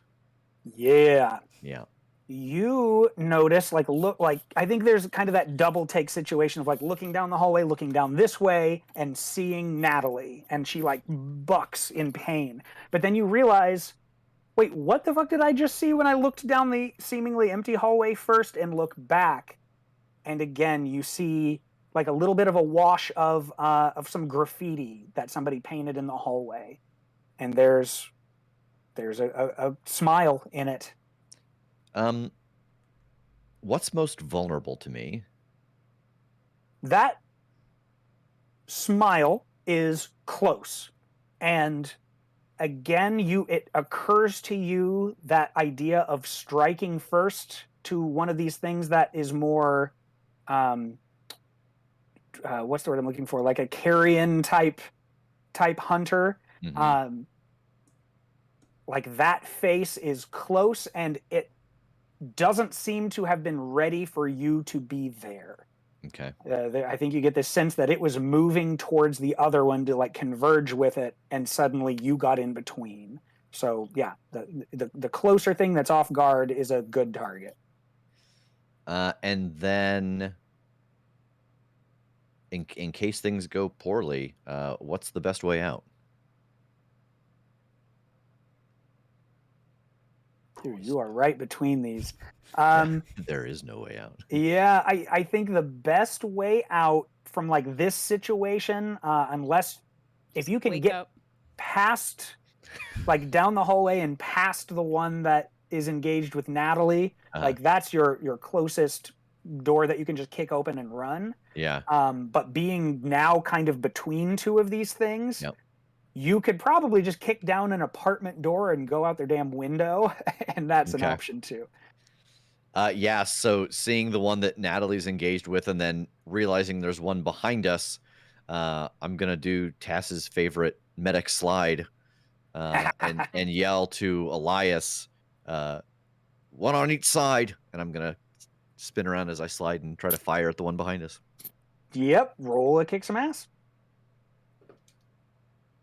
8. Okay, and how much harm does that do? 2. That does 2.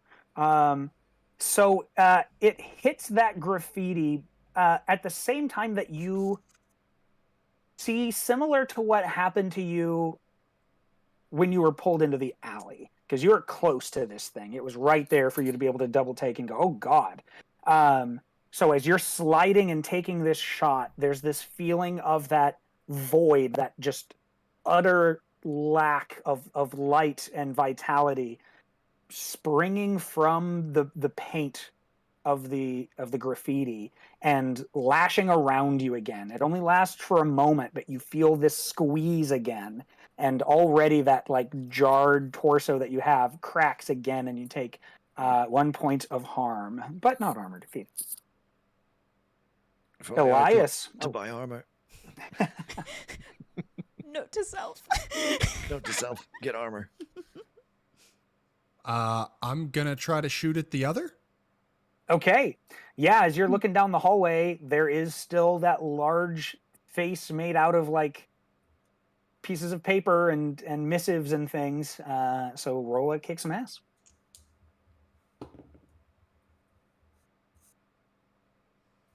Three. Oh, Oh no. I think you Not a gun guy. not a gun This guy. this is just Um, for show. I think you've turned here to take a shot at this, not really fully understanding in this tense moment how close that one was that Rory just shot at, and you are engulfed in this nothingness, this absence, and it feels like you're being crushed from all sides. And even though you can't see anything, you can just feel this essence of being fucking laughed at and mocked. And just every insecurity flows up in you. And then you're dropped. And you take 2 points of harm. But those are not armor defeat. No, wait, that one. Ooh, no, that one is armor defeating. Yes, yes, yes. Okay.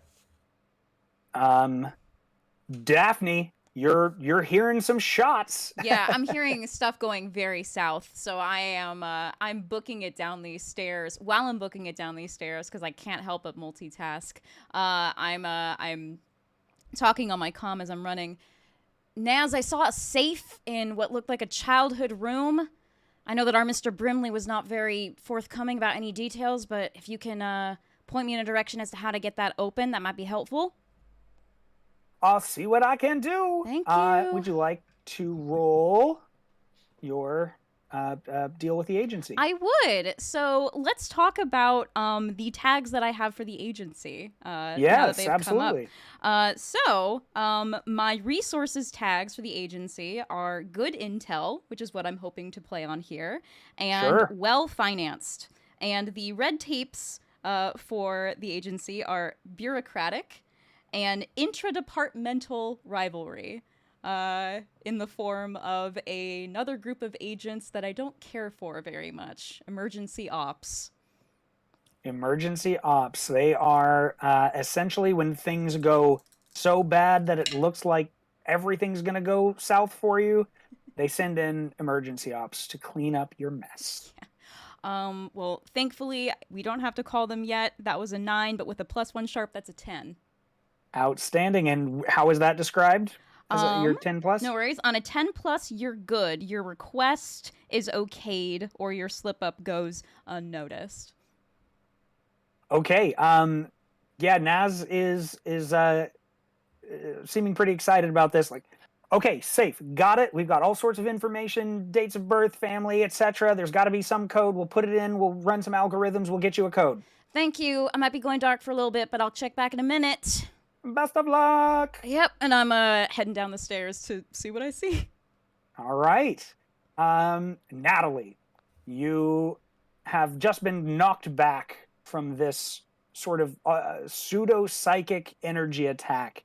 And now there are arrows and gunshots and all sorts of things down the hallway. But this grimace on the board is starting to coalesce in front of you. And instead of it being made up of these papers and drawings and things, these bright, hard to look at lights are forming this face, this grin, and this dark blue suit is forming around it. This dark purple shape is forming around it. It's Grimace. The It's Grimace the, is it Grimace. is the grimace. Oh, Yeah. finally! This has been my dream. But just that enormous smile get that to goes kill all the Grimace? way down to his belly. Honestly, like the title of this mystery and Grimace, it checks out. Yeah, it's an appropriate name.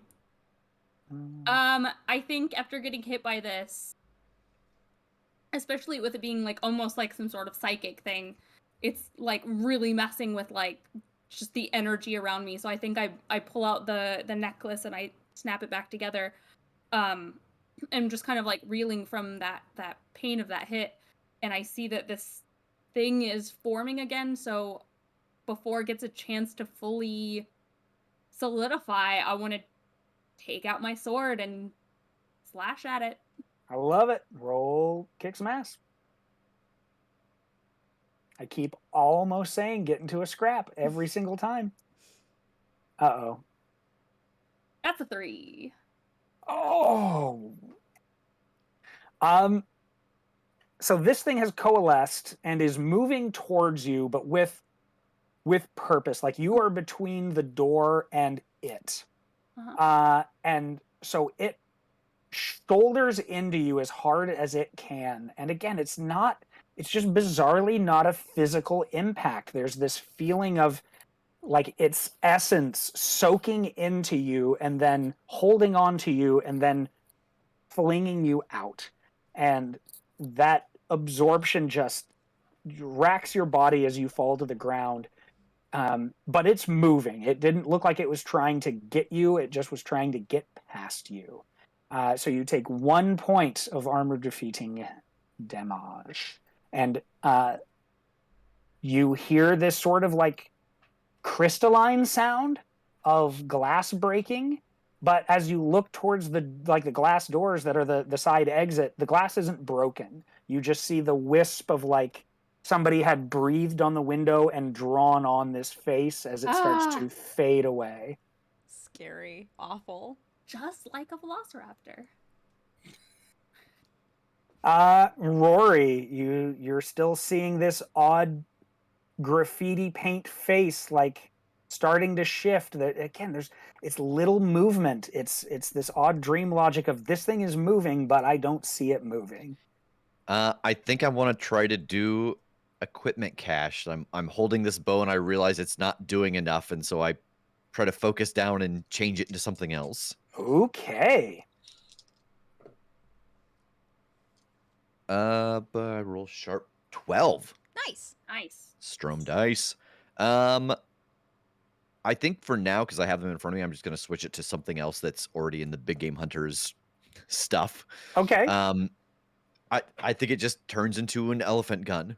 Oh shit. That it's just like kind of solidifies and all right, fine. And I'm going to try to fire at it. Please do. Okay, you spun way too long. Settle. 10. Good. Hell yeah. What's your extra effect?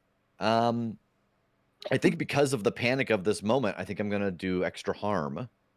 And how much does the elephant gun do outright? 4. No. Uh, But it's a slow reload. Wait, is he shooting at me? Because I take off my necklace and become incorporeal. I didn't know they went as high as fucking 4. Yeah.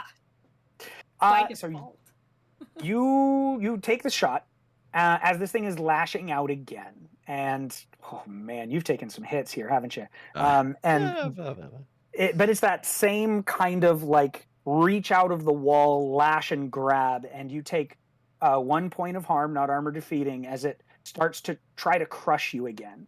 But then the gun goes off, and all at once, there's this form laying face down on the floor.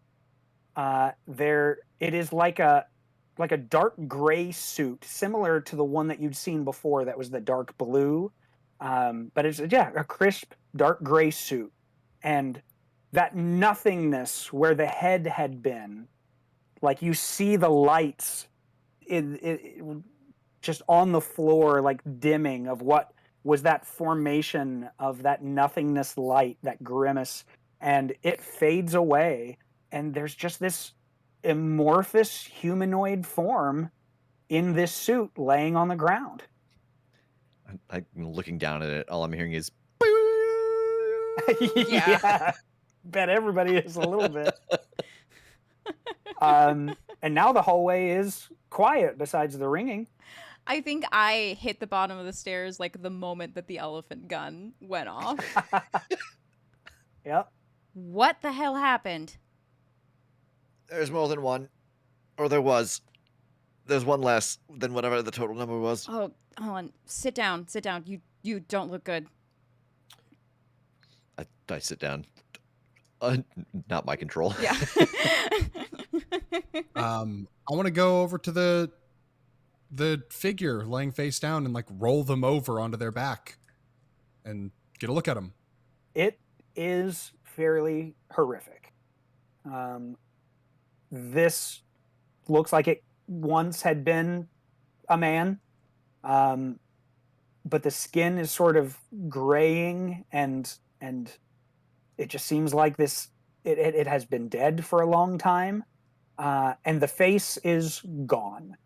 It hasn't been cut off so much as somehow smoothed. Just everything's flattened so that the eye holes are gone, the mouth is gone, there's no discernible nose, with the exception of these intricate and almost rune-like cuts that have been put as like crisscrossing spots over the eyes and all the way down from the jaw all the way down along the chin and up the jaw again. I want to rifle through his pockets and see if there's anything useful or any identification or anything. Nice. For sure. You see. There it is.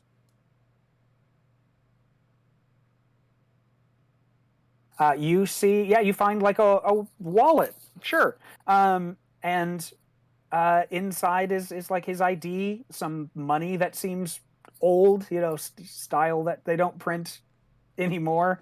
And his ID says Kenneth Perry. I'd kind of toss that wallet over towards Adams. Naz, do we know anything about like Mr. Perry and Mr. Brinley's personal file? Oh, let me take a look. Thank you. And you want to roll it for this one? Yeah, maybe.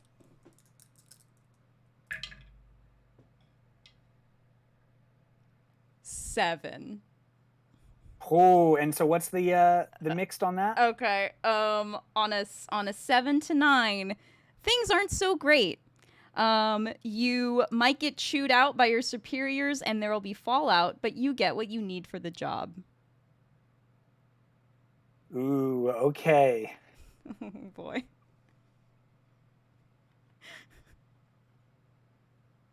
Are we gonna watch Naz just read Natalie, or not Natalie, Daphne? Daphne? Am I gonna get a disappointed text message from Ira? It's awful. I think it is okay. So here's what I think happens. Is there's like a long pause, and Naz comes back.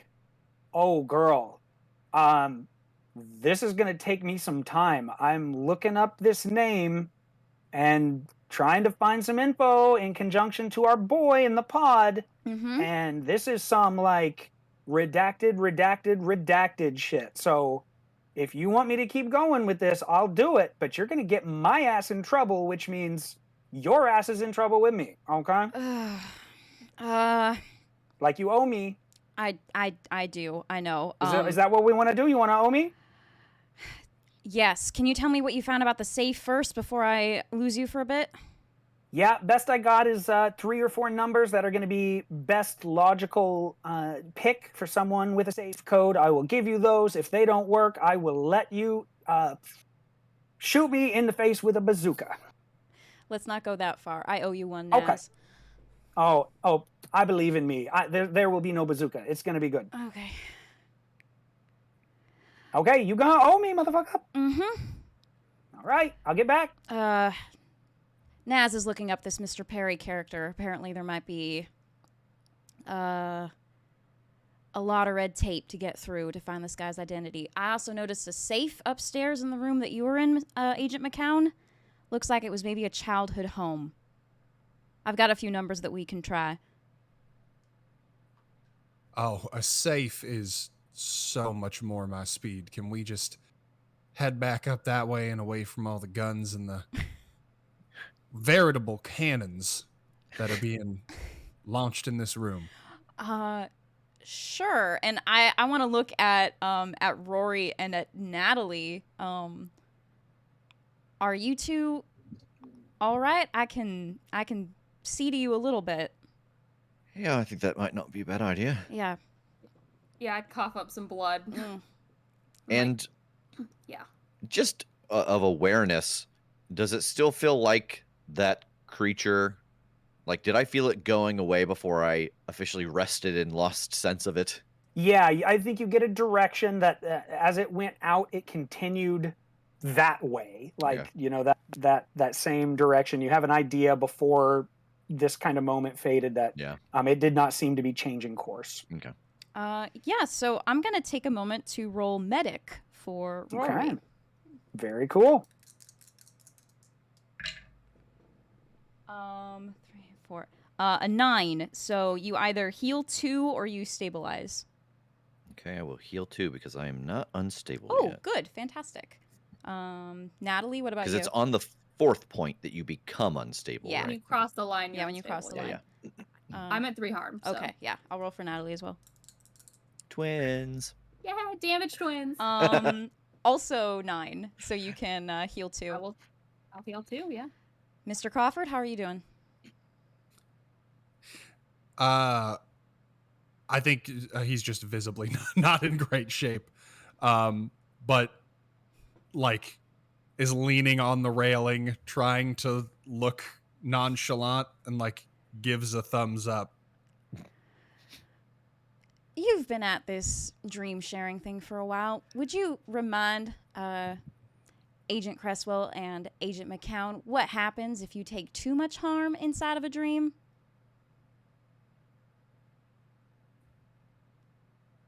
I look at them very severely and I say, "You wake up," and then I look at at Agent Adams with a smile. Not exactly. Yeah, I'll roll medic for Crawford as well. Okay. Oh, that's a 6. Sorry, buddy. Anyone want to try to help out? Oh, Yes. I could help out by shooting him with an elephant gun. I have Ebola. I will put pressure above the wound while she's dealing with it like a tourniquet. Like a Turn like a tourniquet. Yeah. Yeah. Okay, awesome. Great. Sure, man. I love it. I would feel so bad if after being kind of snippy to you, I caused you harm in this You moment. kill me. 8. Okay. 8. Okay. So that bumps you up. Okay, so you can heal 2 or stabilize. Okay, I will heal 2. Great. That's okay. He'll just wake up. And as they're like being patched up, I think I'm going over to this like body and like I'm getting like really close and like committing all of this to memory. Like I want what, Jake?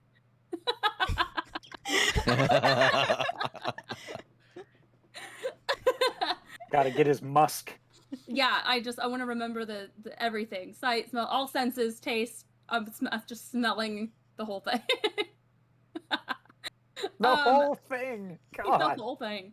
I want to be able to accurately describe this later. Okay, very good. Yeah, I don't think you have to roll for that. It can't do anything, so you get a good situation there. The subreddit's gonna love this. Rory, I'll give you this.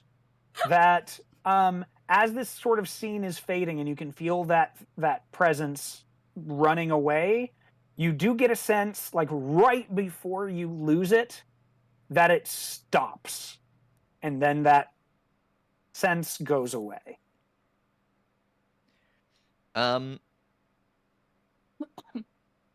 So this doesn't say that it's once per mystery. Now that I've heard a description of it, I asked some questions. Now that I've had a firsthand encounter with it, can I try experienced huntsman again? Yeah, I think so. Okay. Yeah. I think that tracks if you're sort of getting, different Like information new about information. it. 8, 10. Okay, and so that gives you, how does it word it again? It gives me 2 hold. Okay. Like, Yeah. And so I think, what environment would the monster prefer to den in is what I'm trying to figure out, like knowing that we're in this cityscape and... Ooh. Okay. It's obvious. You have the sense of it, and you have a body of one here. So you're looking at this. You're remembering the one in blue that initially attacked. You're seeing this other one here, and there's something almost like mobster about their dress, their clothes, like the quality of it. And again, it's dreamlike. So there's this kind of quality to it being of like someone's idea of that, of how it should look. 50s zoot suits. Kinda. Like, yeah, there's that almost that feel to it. So I think your thought would be like, what sounds like a cool, mobster type place to be, some sort of a speakeasy or a something like that. If you could track something down like that, that might be where they hole up. Okay. And what does the monster feed on? Mm. And skin.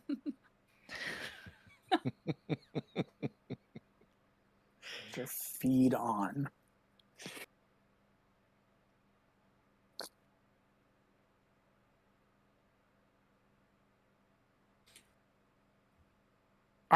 Just like a good garlic hummus. Could really go for a good Reuben right now. That sounds so good. I'm torn here because I won't exactly be answering your question. Or I could ask you if there's something like I can give you an answer that isn't exactly what you're looking for, but like could be helpful. Okay. Or if you have something else in mind that you want to try. I could go either way on that, but I just don't want to not just outright not give you the answer. You know what I mean? Yeah. So the other thing I would ask then, since we've encountered at least 2 of them, is the monster nesting or caring for young? Like, does it have a nest? I guess really what I'm asking is, would they all live together or separate? Sure.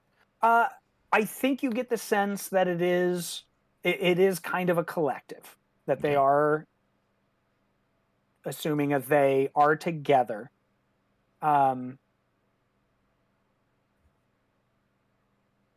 Yeah.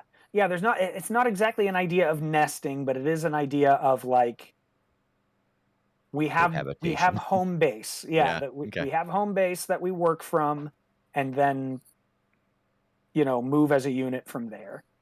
I think I look at Natalie. That outfit's a little weird, right? It's a bit like a street tough from the 50s. I don't know if anyone saw anything on the way through here, but some kind of the Kit Kat Club or something that seems like gangsters would be there. I think that's where I got a sense of it stopping in that direction. It seems like they would have spawned from the same place. If this is part of his nightmare, he's probably got someplace specific in mind that these people used to come out and hassle him. Yeah, I mean, if this guy is creating these, or they come from his subconscious, it makes sense that it would be from a central location, even if it's exaggerated. Maybe what's ever in this safe will help narrow down. Oh, yeah. I'll let you do the honors, Mr. Crawford. I'll head back upstairs. Yeah. Towards the safe I'll room. follow. Yep. Okay. Yeah. Nothing in the way, nothing popping out at you, no smiles as you make your way up and back into the apartment. And for a few minutes, you have that poster off the wall and this very modern safe in front of you, and 4 or 5 potential codes from Naz.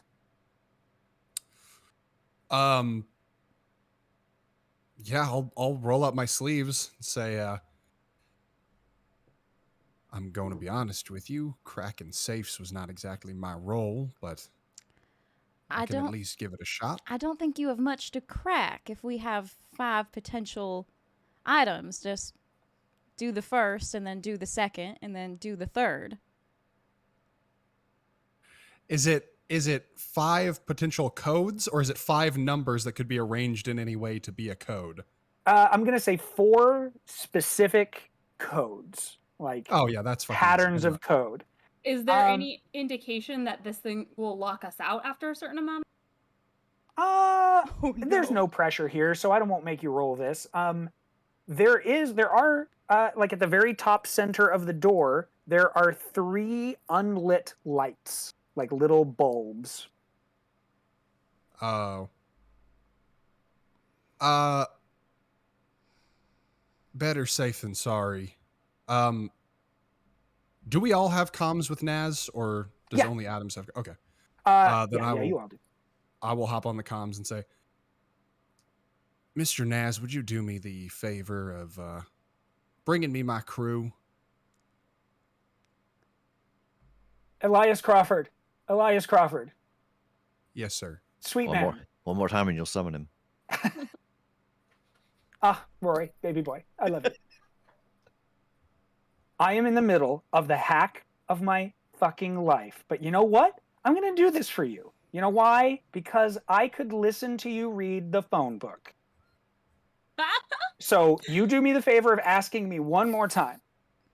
And I will bring in your crew. Oh, yep. Keep going. Upload my crew for me. Tennessee whiskey. All right. Mr. Naz, I'm from Kentucky, but thank you. 6 of 1, half a dozen. Okay. And how does this manifest, Jake? I think like it just takes a moment, and then the way that we all appeared in here, 3 more figures appear like in the room with us. Describe them. Okay.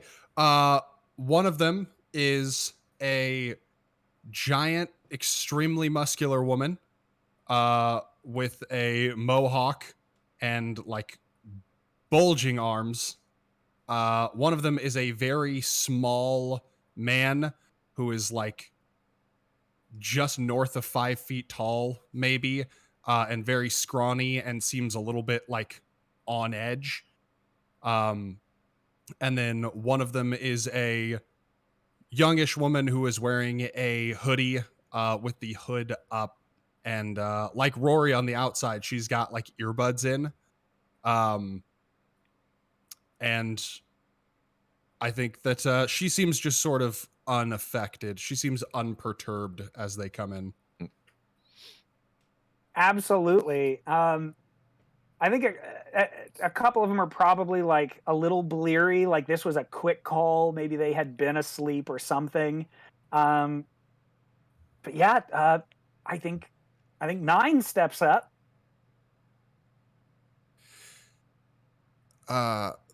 Friends, I'm sorry to have pulled you in on such short notice into what frankly is a quite dangerous situation, but well, we've got a safe to crack, and looks like we've got 4 options and only 3 tries in which to do it. And I don't know anybody more well equipped to crack a safe than you, Nine. So would you do the honors, please? She gives unimpressed little glances around, kind of aloof, and steps up. And she, what form did that take? I wonder. Kim, what for when you were given those numbers by Naz, did it like manifest as something, or do you just remember those? Ooh, I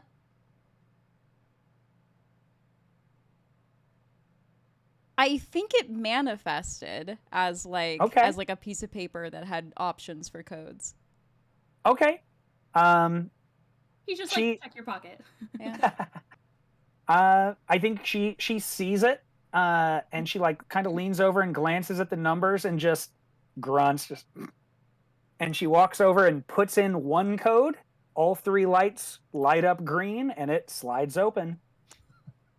You got me out of are bed a for this? miracle worker. Something like.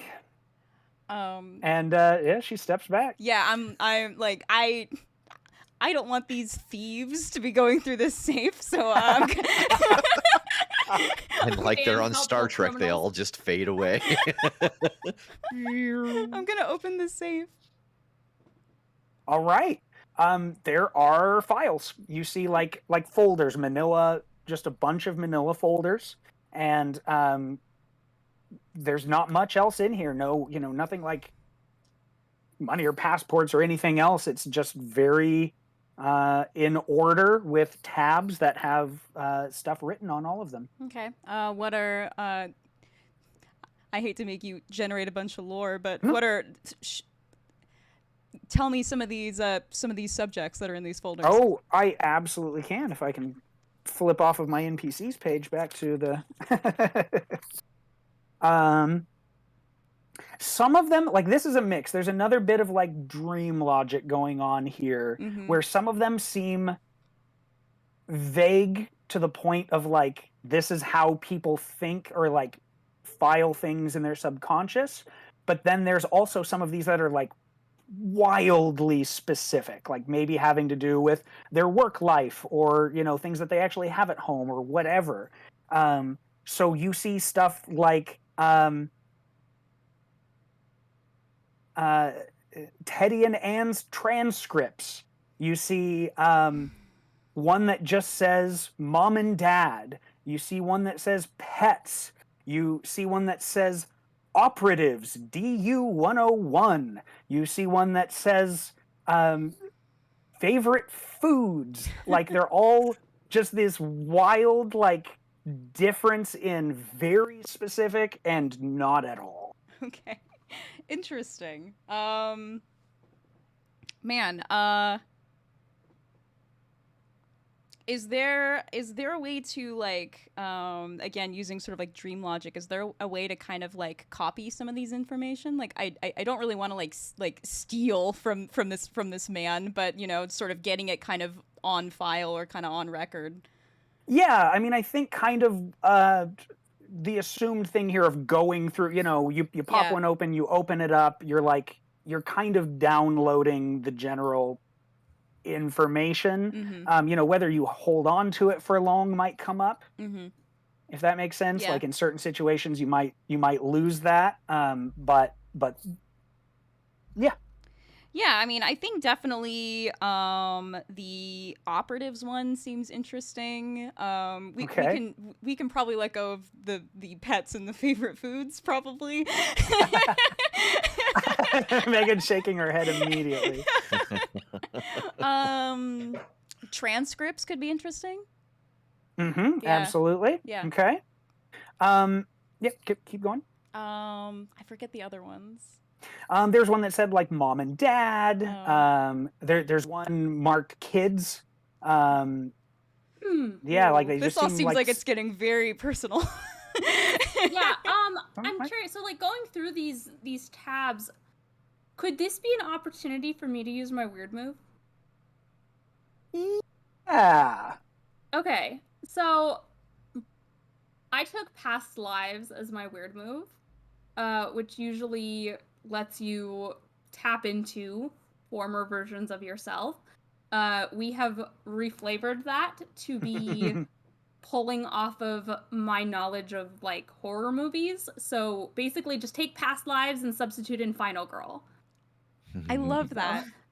So that's what I'm doing. I'm looking at like, I'm kind of just like going over all of the things that we've experienced so far, like seeing the people that have been damaged, seeing this thing up close, having gotten hit by it, knowing how it attacks, in what manner it attacks. I am trying to determine, like, what have I seen in a movie that would help me narrow down which information is important. I love that. Yep. Let's roll it.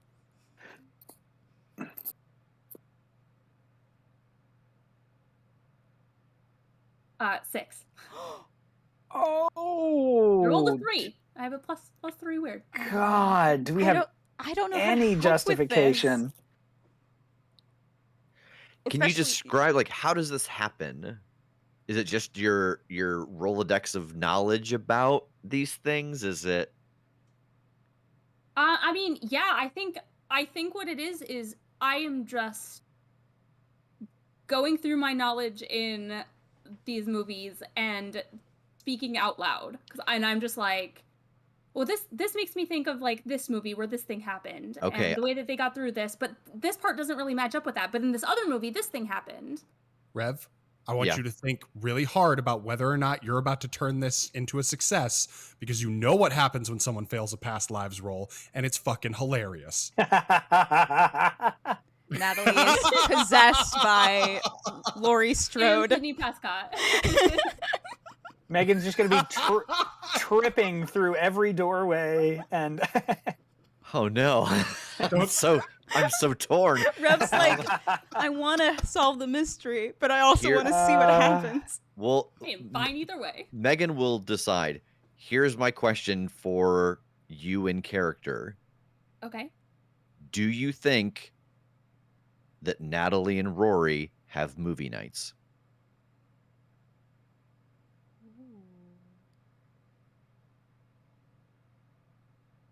Oh, I don't know. I mean, I think that's heavily dependent on how into horror movies Rory is. Like, I don't think they go out and see like new blockbuster stuff. Yeah. But like, I mean, like she is seen the classics, and so anything that she's watching at this point, unless it's just like a refresher night, is something new and different. So I don't know. I don't want to generate that part of your Yeah. characteristic. But like, but you would watch horror movies with him as like With other research people? and yeah. She's talking through the whole thing though. Okay. You recently turned 21. Did you celebrate it at her bar? Yeah, exactly. nice. There you go. Fail. Oh man, it don't matter. Oh no. What is it? Yay! It matters to me. Is that a double fail? I'm just gonna mark some experience. Yay! It's the best of both worlds. Here. That So still all Megan- counts, though. We both get possessed. By Yeah. Oh no. Oh no. Uh-huh. Well, Good. yep. Oh, fuck. I feel bad saying this because you're my friend and all, but I wanted to see you fail. Yeah, it was a 6. Help out. Yeah, right. Um, Get stuck in a loop. okay, yeah, you both get your Like, I'm not experience. helping anyone. Boo. I love when I get to use Rev's line. So a few things happen at once. No.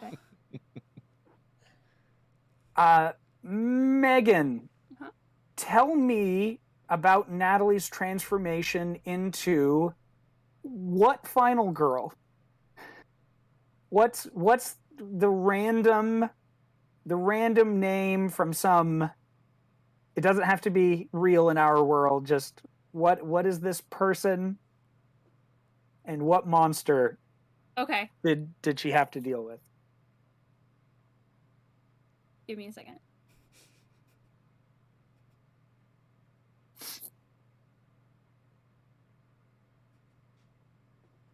Okay, so her name is Courtney Holmes, Okay. Mhm. and the monster she had to deal with was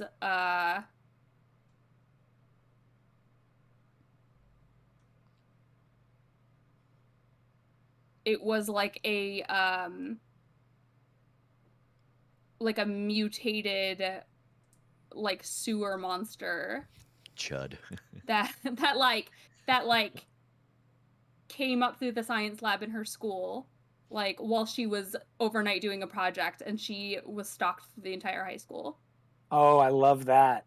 Was there anything she was obsessed with that she thought might do it? Like what is she trying to get to? Or like to barricade herself, or something to fight it, or someone to help her? She was trying to get to the principal's office. She thought it was like a sound thing, so she was trying to get to the principal's office to get to the PA. Awesome. So that thought is extremely important to you now, because that's what Courtney do. Rory, I think as you're looking, you see Natalie going through this and like spouting off some like thoughts from one of these movies, but then the thoughts get a little disjointed and seem to be more panicked and imminent threat about what could possibly be happening now. And as you're like going, what? And looking at the piece of paper that is in the file that she's holding, the words twist and rearrange and smile at you and rush off of the page at you.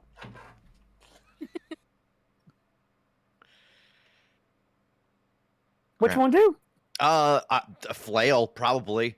Okay. Yes, I stumble backwards just trying to get it out of my face. All right, roll an act under pressure.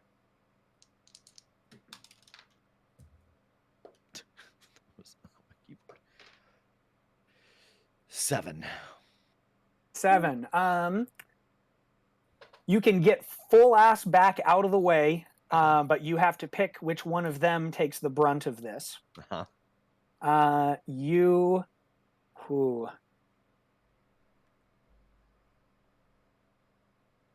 You can take a pretty hefty hit, and in doing so, you think that will help snap Natalie out of this odd state faster.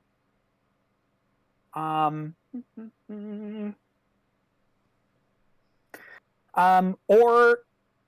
you can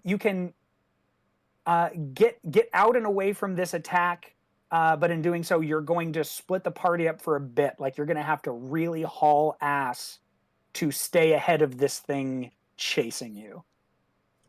Oh, I'm gonna take the hit and snap Natalie out of it. Okay. Okay. I think it goes from like trying to get it away and like realizing it's in the room to grabbing it and holding it there. Yeah. I think this is like a collection of things, of like ways that this thing has been attacking people, of like absorbing into you, of squeezing, raking at you, this nothingness, like siphoning your essence, your consciousness away. And you take 3 points of harm, not armor defeating. And Courtney, like, you still have this urge. You are still like panicked and need to figure out how to get to where you need to go, but there is this voice at the back of your head like trying to shout through it, but it's not quite broken through yet. Yeah, I think I scream when this thing attacks, and I go, have you guys seen the way that it comes together out of different parts? So I think that if we makes loud enough noise, it'll keep it from coming together, right? I want to look at Daphne and say, like, nod down towards Rory's kit and say, that elephant gun made a hell of a racket. Yep. I'm just like, Daphne is stepping outside of herself for a moment just to take in whatever Natalie is doing, Rory fighting a piece of paper, Elias and 3 criminals who are still also in the Yep. They have names. How dare you? I know. I arrested them. Damn. You're just gonna keep bringing that up, huh? Yes. Boy. Okay. Yeah. I will pick up Rory's elephant gun and look at Courtney. All right. What did you say I should do with this? It's pulled together. It's from different parts of things. So I think if we just make a really, really loud noise, maybe it'll separate and it won't be able to come back together. Cover your ears. I'll pull the trigger. What? is this? Nonsense. Yeah, Yes, it is, but it's a gorgeous waste nonsense. of time. Tass, you know that scene in Evil Dead 2 where Ash is fighting the book and it's flying and then just keeps latching onto him? It's that. Like ultimately you're trying to sort of hurt it, right? Like that you're hoping that this Yeah. sound sort of takes it apart. Yeah. Dispels it. I think Yeah. it still kicks some ass then. That's fine. Yeah. Ooh, 9 plus 1 is 10. What's your extra effect? And I'll tell you this, I think you know that not using it the way it's intended is kind of fucky with your psychology of how, you know, things should work. Even in the dreamscape, your belief of a thing is what drives it. So using it in this way, you'll probably know that it won't hurt it as much as shooting it with a bullet would. But it's still a loud ass gun, so Yeah, I think I want to force it where I want it, Ooh, okay. which is like preferably that. like off of Rory's face. Yeah. Yeah, okay. You take this shot and it's deafening in this small space in this little room with all of these people here, and you holding the gun, I think it like just the sheer power of that causes you 1 armor defeating harm. Okay. And you're kind of knocked back against the wall, but this like folder and papers with this odd glowing grin do just like scatter back, like you see the papers just whiff and like fall to the ground, and on there's like a poster on the wall of some cartoon cat, and its face is that glowing grin.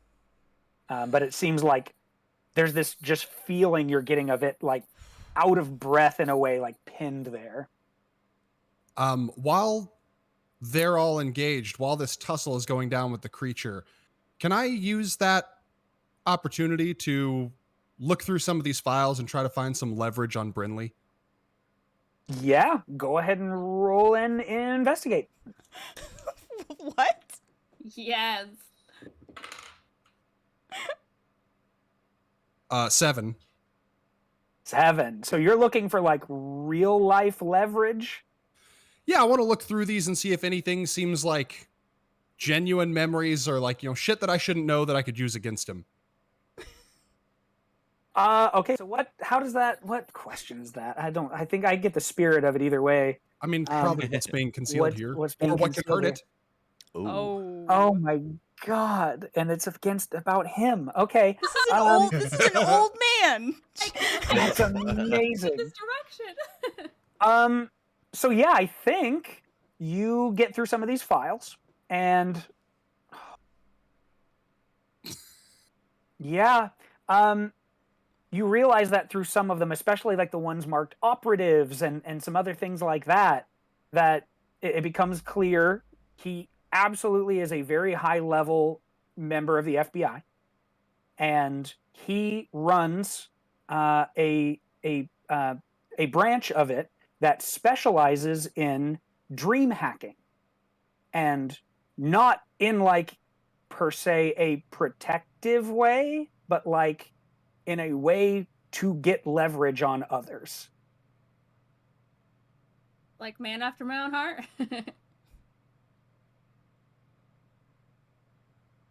Awesome.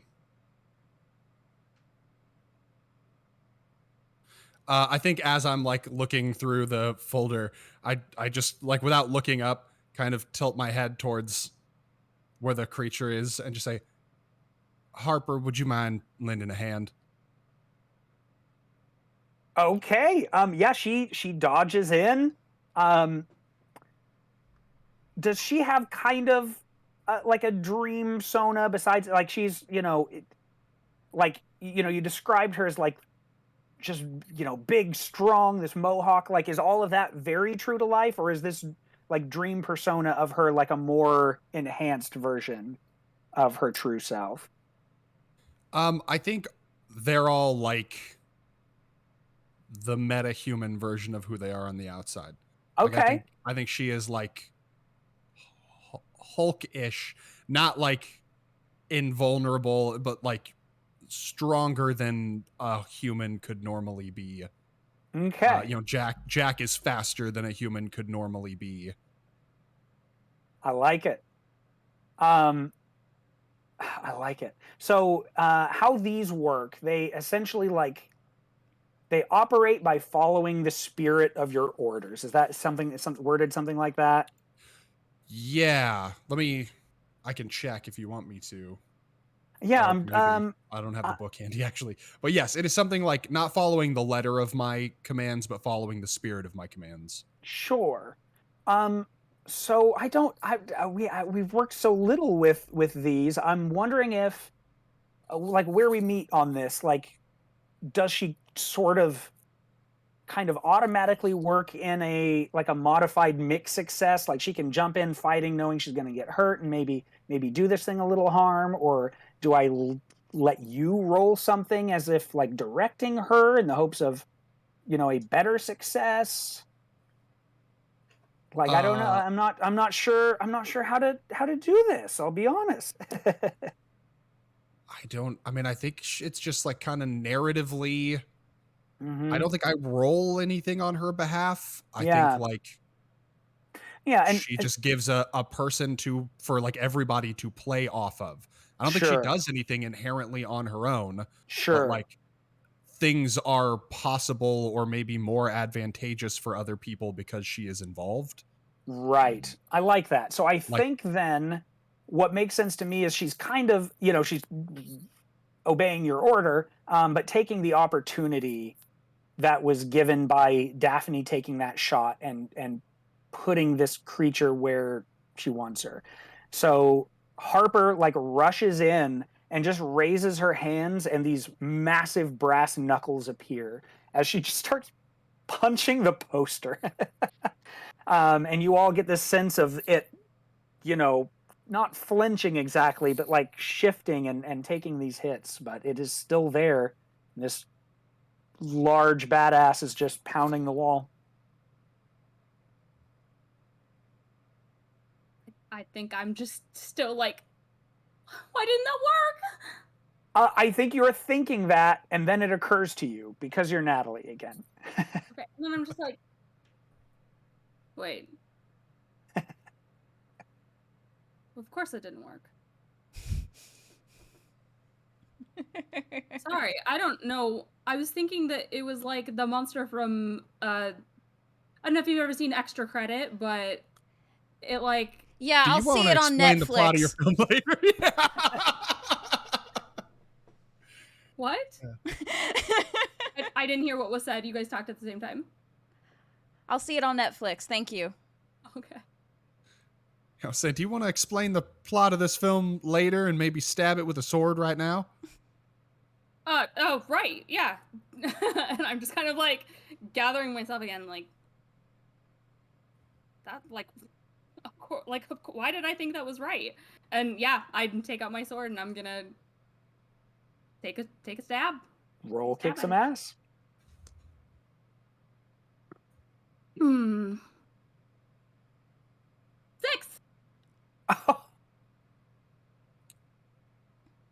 Anybody got a justification for help out? Ooh, I think, oof, boy. Is Rev frozen? Oh, Yeah. I thought he was just like really just having a. Nope, there we are. Oh no! Oh, he gone. Yep. We are. Oh no! Panning over to my backup for a moment. Dun, I thought he was just really enjoying himself. Dun, dun, dun. Yeah, he was just very interested. Yeah, he was just. Maybe you guys don't want me on your team. No, we do. This is. Oh, it's so This good. is your first time. You're doing great. I'm doing something. Boy, I mean, she's brandishing this enormous sword while a member of Elias's crew is just like wailing on this wall. Can I try to sort of like nudge Harper out of the way a little bit so that Natalie's got a clearer shot at this poster? Sure. Yep. I like it.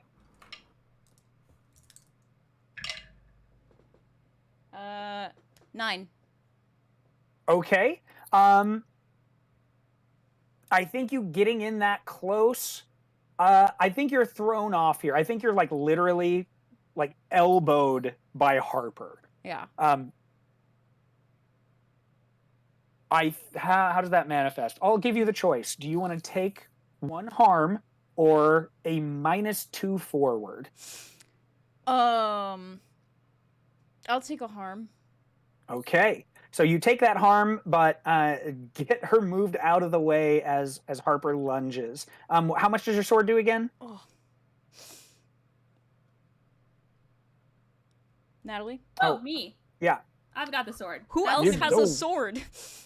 We've all got swords. I thought we all had swords. It does 2 harm. and Okay. Its tags are hand and messy. Oh, nice. Yeah. Okay.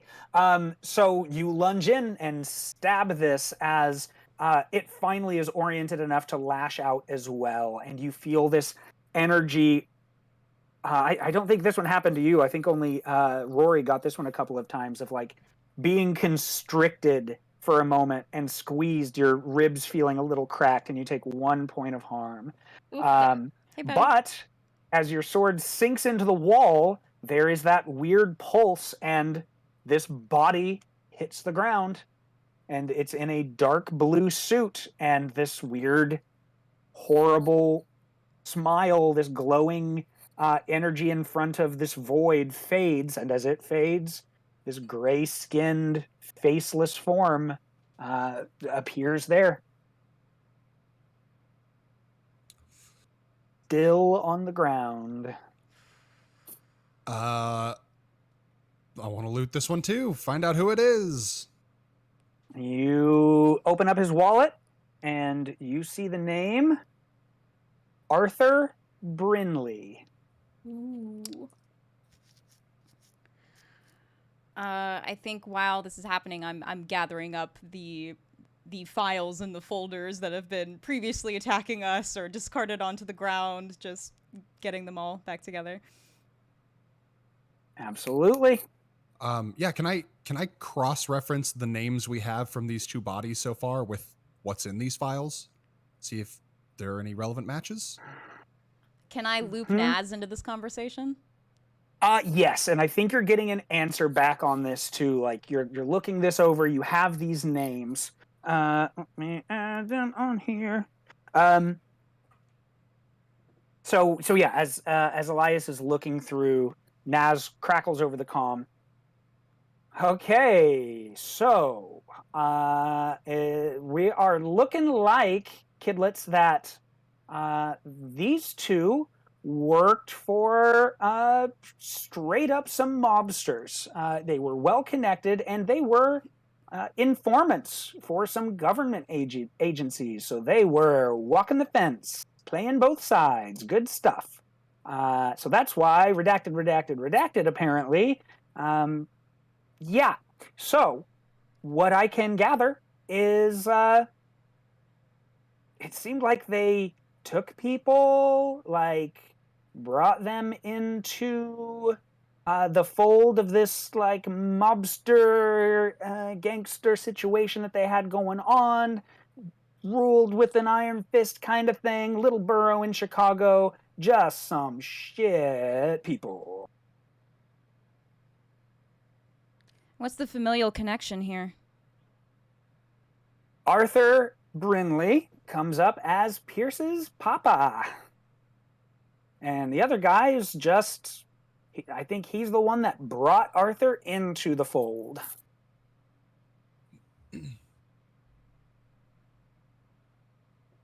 What was the place in Chicago that they were kind of working out of?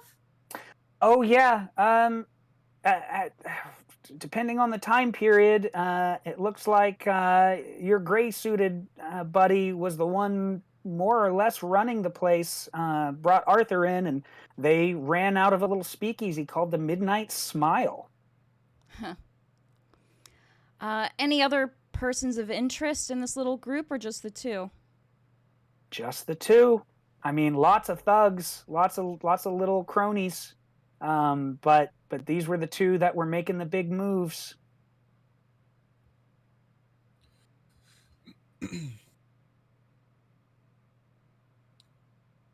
Well, I suppose we ought to find our way to the Midnight Smile before it finds us again.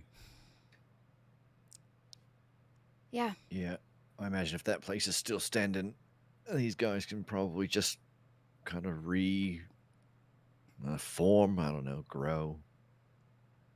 Maybe some of our friendly townspeople can point us in the right direction.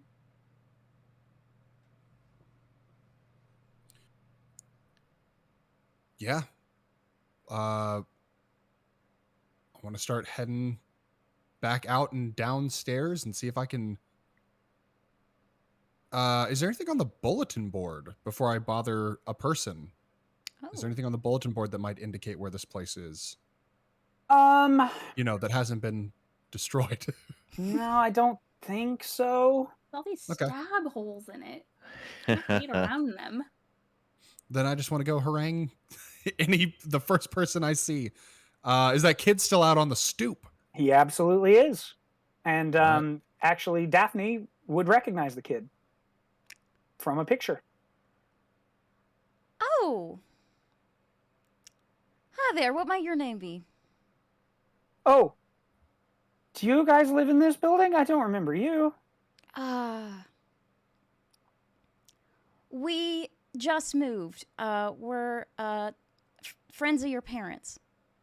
Oh, okay. I'm Pierce. Hi. Hi. Nice to meet you. Nice to meet you.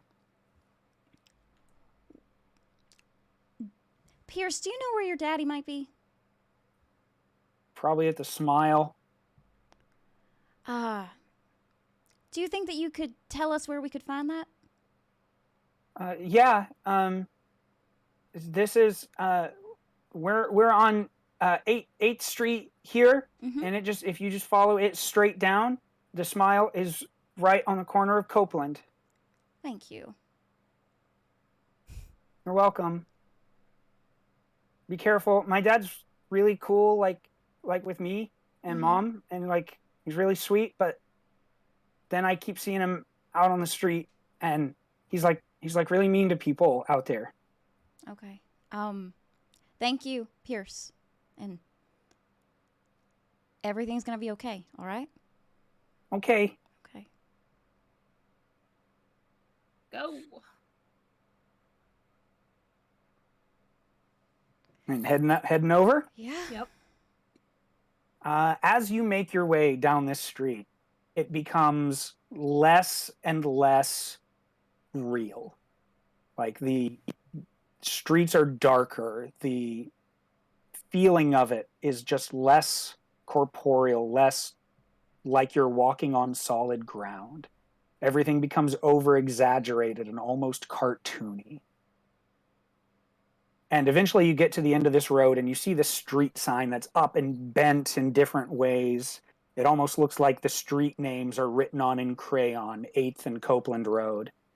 And there's this building that I bet you could all, in your imaginations, understand what it would really look like. This simple corner speakeasy with the big awnings out front and the tables and the kind of subdued neon lights inside. But it is malformed, twisted. The angles aren't right. There are windows that are too big next to windows that are far too small. It shouldn't even make sense in your mind's eye to behold it here in person. But it is dark in a way that all of the other buildings that have had no one else in them have seemed to be. It just feels dangerous but empty, and I don't think any of you can stop a chill from running down your spine being in this place. As we are walking that direction, like as we are walking away from Child Pierce, I think I want to sidle up next to Agent Adams and say, Agent Adams, you have surprised me. I didn't take you for lying to children.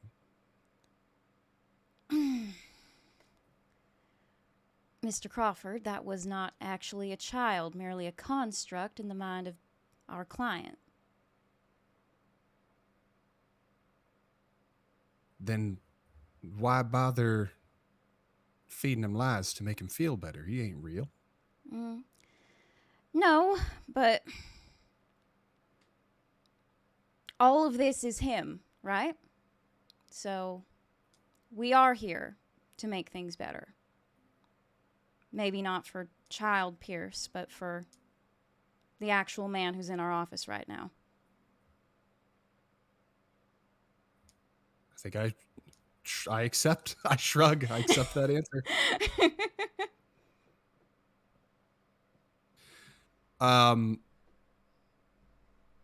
Does there seem like a clearly like available point of entry? Yeah. Like, okay. Well, do we want to knock or just let ourselves in? Yeah, I'll check to see if the door's unlocked. It is. And a little bell rings.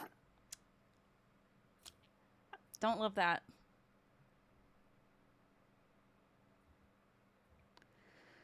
Walking in. So what do we think the aim is here? Do we just have to destroy this place, or? Well, it seems like something's holding on to bad memories for Pierce. It could be the whole place. It could be something specific inside, or maybe even something that happened here once upon a time. I think we should take a bit more of a look around before we set fire to the whole place. I mean, of course, I don't really have any objection to setting fire to the whole place. I just want to make sure whatever we do is going to work. I'm not sure how exactly they're going to react to us. I don't know if they think they are what they're presenting to be. But I want to go over to like a car. You know, everything's kind of getting abstract. One of the cars here, and just put my hand on it and focus. And I'm going to use vehicle aficionado just to turn it into a cop car so that there are lights going off so that it feels like a raid to them. I don't know if it'll do anything, but it couldn't hurt. We're doing psychic damage. I love this. I love that. Is it I just do it. Anything Yeah. that is commercial or military grade has to have your approval. Yeah, that's chill. You've got so many moves. You've got so much cool stuff. I have that's the whole reason I picked this Brett's like, playbook was "That's why I'm because the of big the big stuff that they gamer." can do that's not the moves. Yeah. So you do this and it gets wild for a second, but none of you feel like you're in imminent danger here.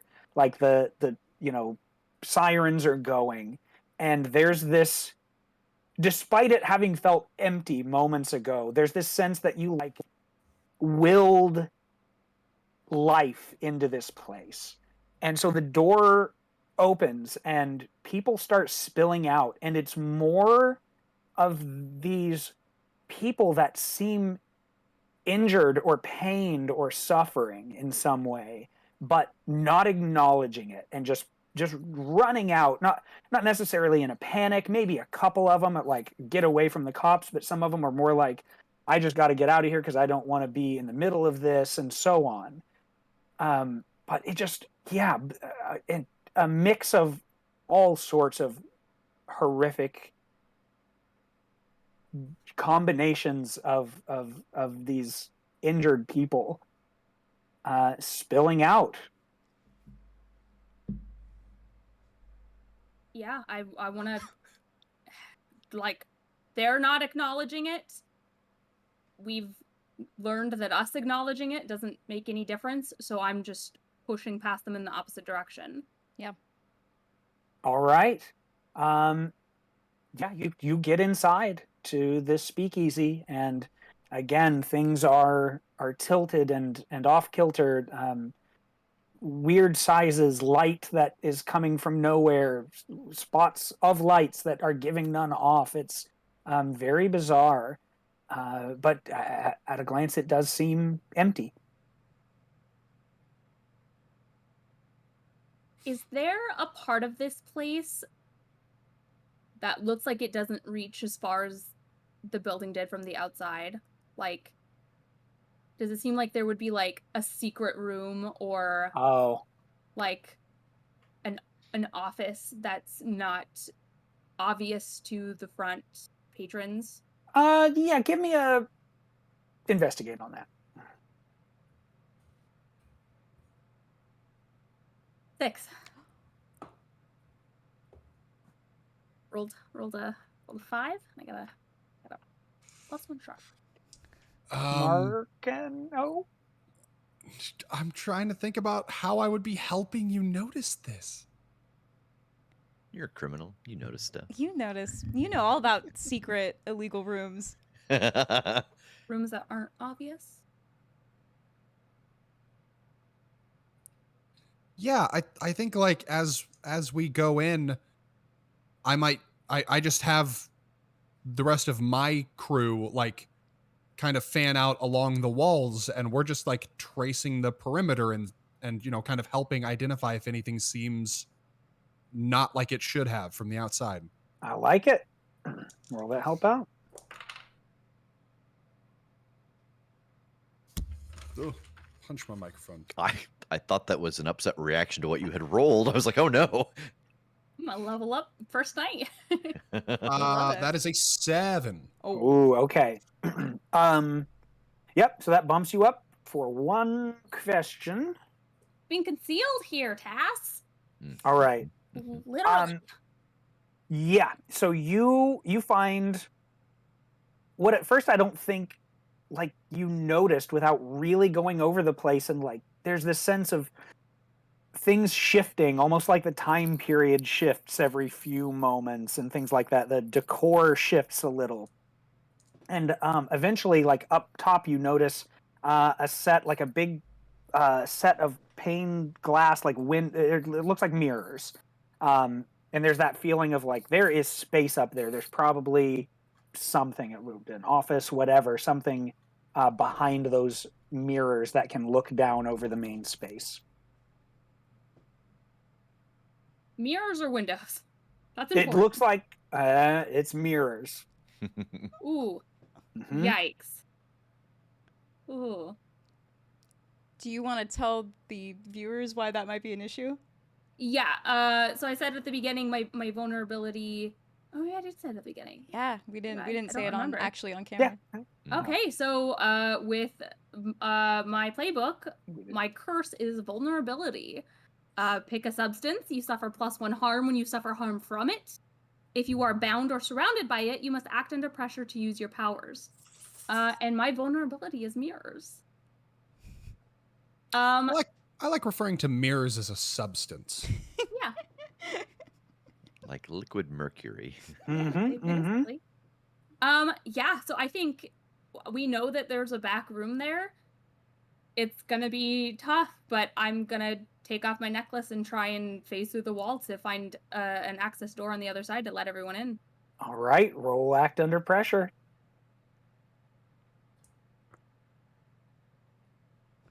Okay. I'm not even kidding. Different dice. I'm using 2 different types of dice. Last time I rolled a 4 on the purple and a 1 on the green, and then this time it's the opposite. So with my +1, that's a 6. No. Oh, How do we help you? I don't know.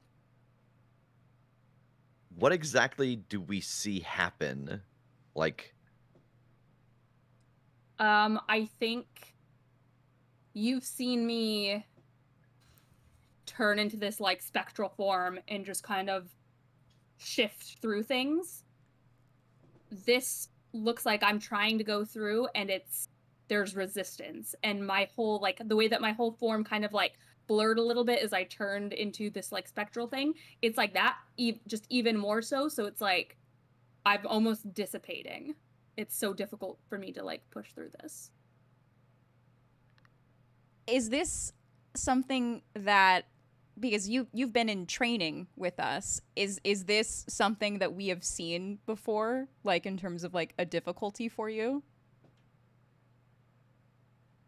I don't know. I mean, it's been my vulnerability, but I guess I don't know if I would have come up against this yet. Yeah. I'm gonna roll for that. Okay. To see if this is something that I've actually faced before or not. I like it. Yeah. Okay, so evens, this is new. Odds, we all already knew this. Okay. 5. So yes, we've Yes. already seen this. Okay. Can we just smash one of the mirrors? Is that a way we That's can what help I was out? gonna say. Yeah. Sure. And or try. Yeah. You or me, Rory?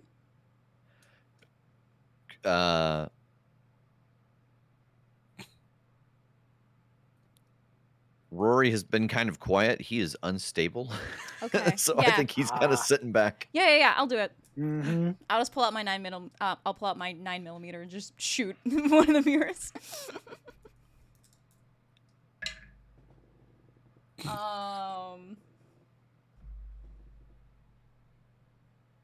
Oh no.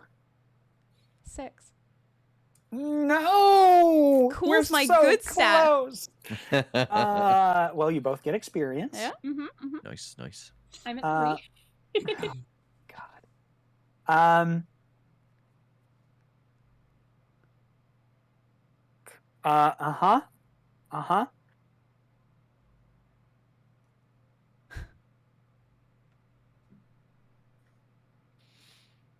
Daphne Yep. shoots you, Natalie. Yep. With a mirror bullet. How much does your gun do?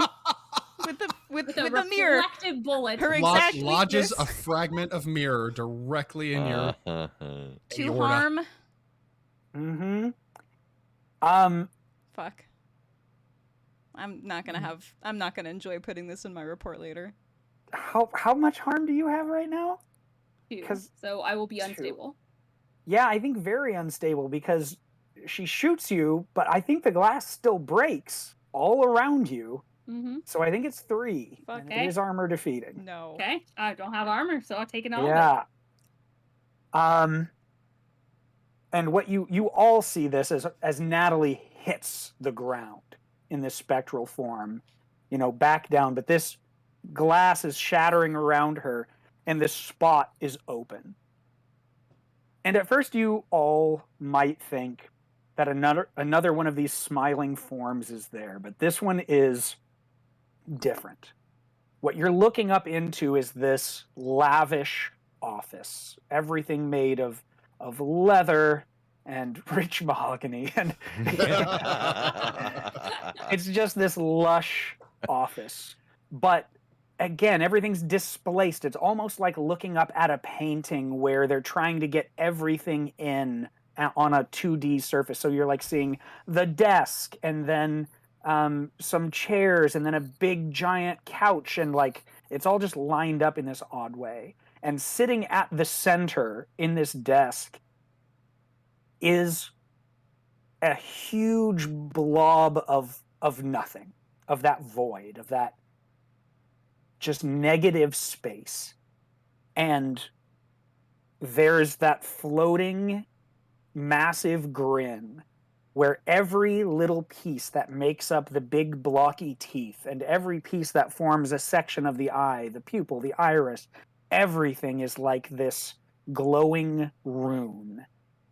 And I can just give you that it feels less like this is a being and more like some sort of center of power, some center of an idea of this, whatever is affecting this place, this is the source of it.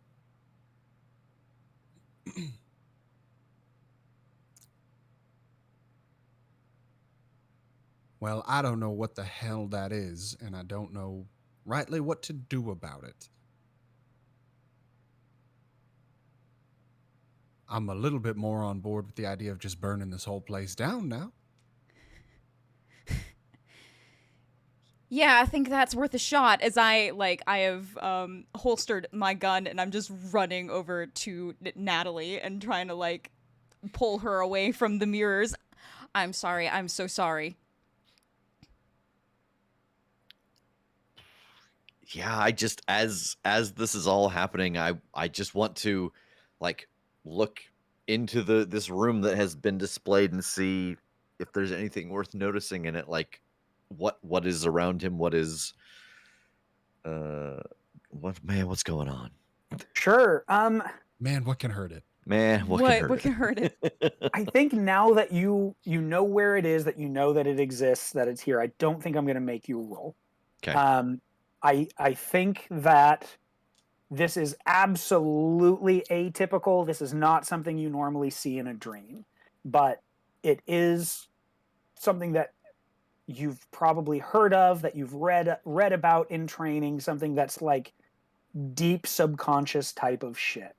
And this is literally like, well, in Monster of the Week terms, a phenomenon of greed and power. That this place, that this memory is manifesting this thing in his subconscious that is based on a childlike view of what he dealt with, of people being terrible, of people having that power and then throwing it around. And at this point, without its guardians, I think you were onto something, that those things can keep re-manifesting, but without them here, it's just a matter of ripping this thing apart in any possible way you can, while there's nothing physical that it's manifesting to stop you. Okay. This thing being the building or the thing in the room? The building, yeah. Yes. Little of column A, little of column B, yeah.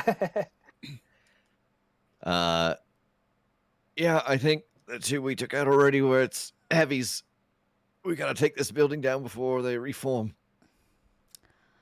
Is there a bar here? Absolutely. Opening bottles.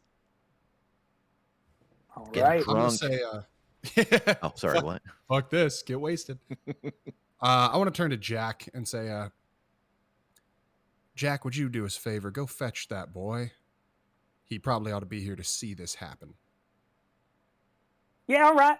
And he sprints out, and little Jack is fast dude, and down the street. And it's less than a minute before he's back with young Pierce.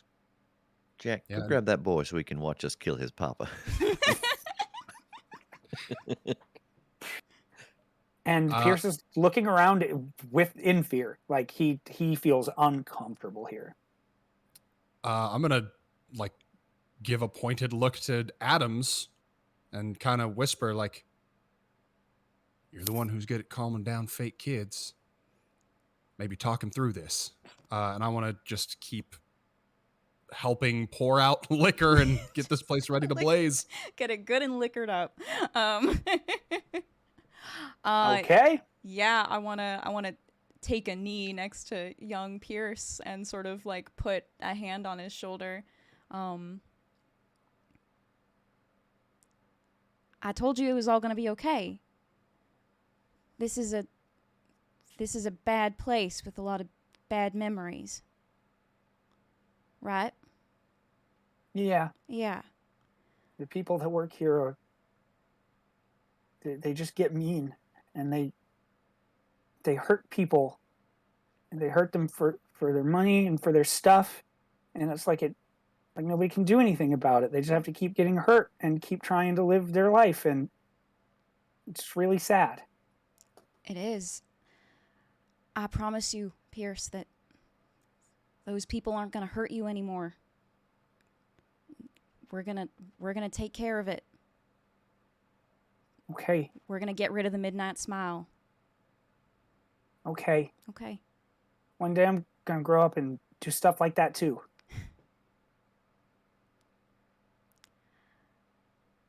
I have no doubt of that. All right. Everyone that is actively taking part in doing something to destroy the place, who is doing that? Do I count? If you're throwing bottles Yeah. and lighting fires and stuff, yeah. I actually probably am not. I think I'm just Okay. sitting on a chair with the elephant gun, watching for one of these things to reform. Sure. Smart. Natalie? I mean, I'm bad. I think I'm like, I was trying to reach for my necklace to bring myself together, but I don't think I could actually like get a hold of it. Okay. So if I know we just need to like destroy this place, I'm like not like doubled over because I'm a ghost, but I'm like moving very slowly and back, and I want to try to use like my magical force to like break apart tables and chairs, like basically to turn this place into kindling. Awesome. Okay, so then not Rory, the other three of you, this isn't exactly an act under pressure. I want you to roll plus cool, because there's the thought as you're starting to do this that like destroying this place would be just a shame, and taking it over, running it, would really give you so much influence and power and money. 12.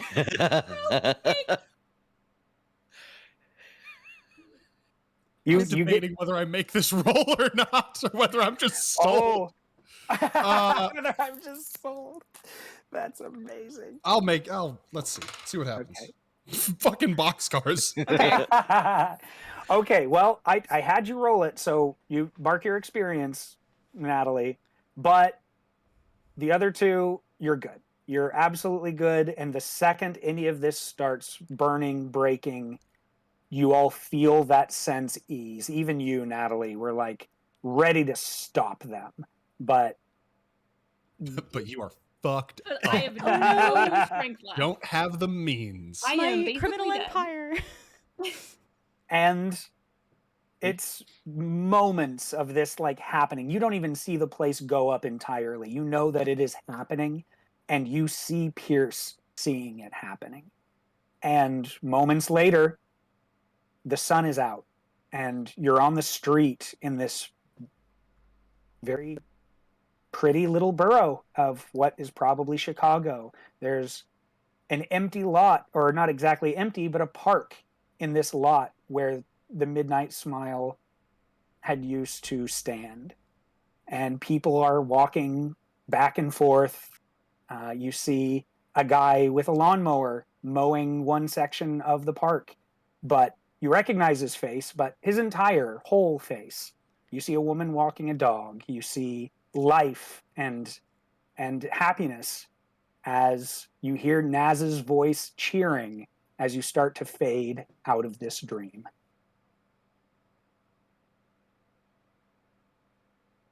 For the audience and no one else.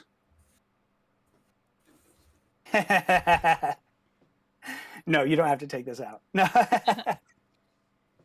One man does watch from the end of the street as people bustle back and forth, and he watches the four of you disappear.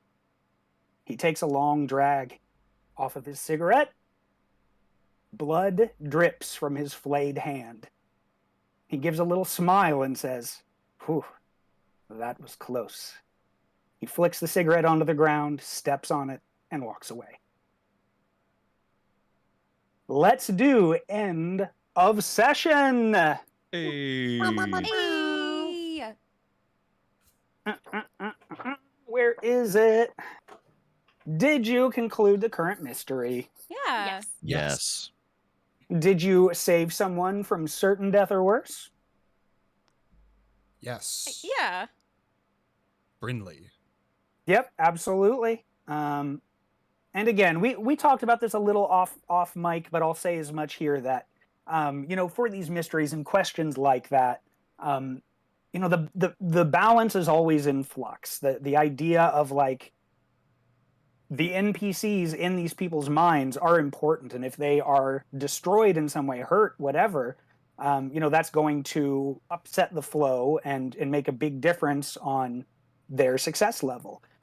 So even dream constructs are very important to save, or else things will get dramatically worse. Like the countdown clock that I have set up advances much faster when those things happen.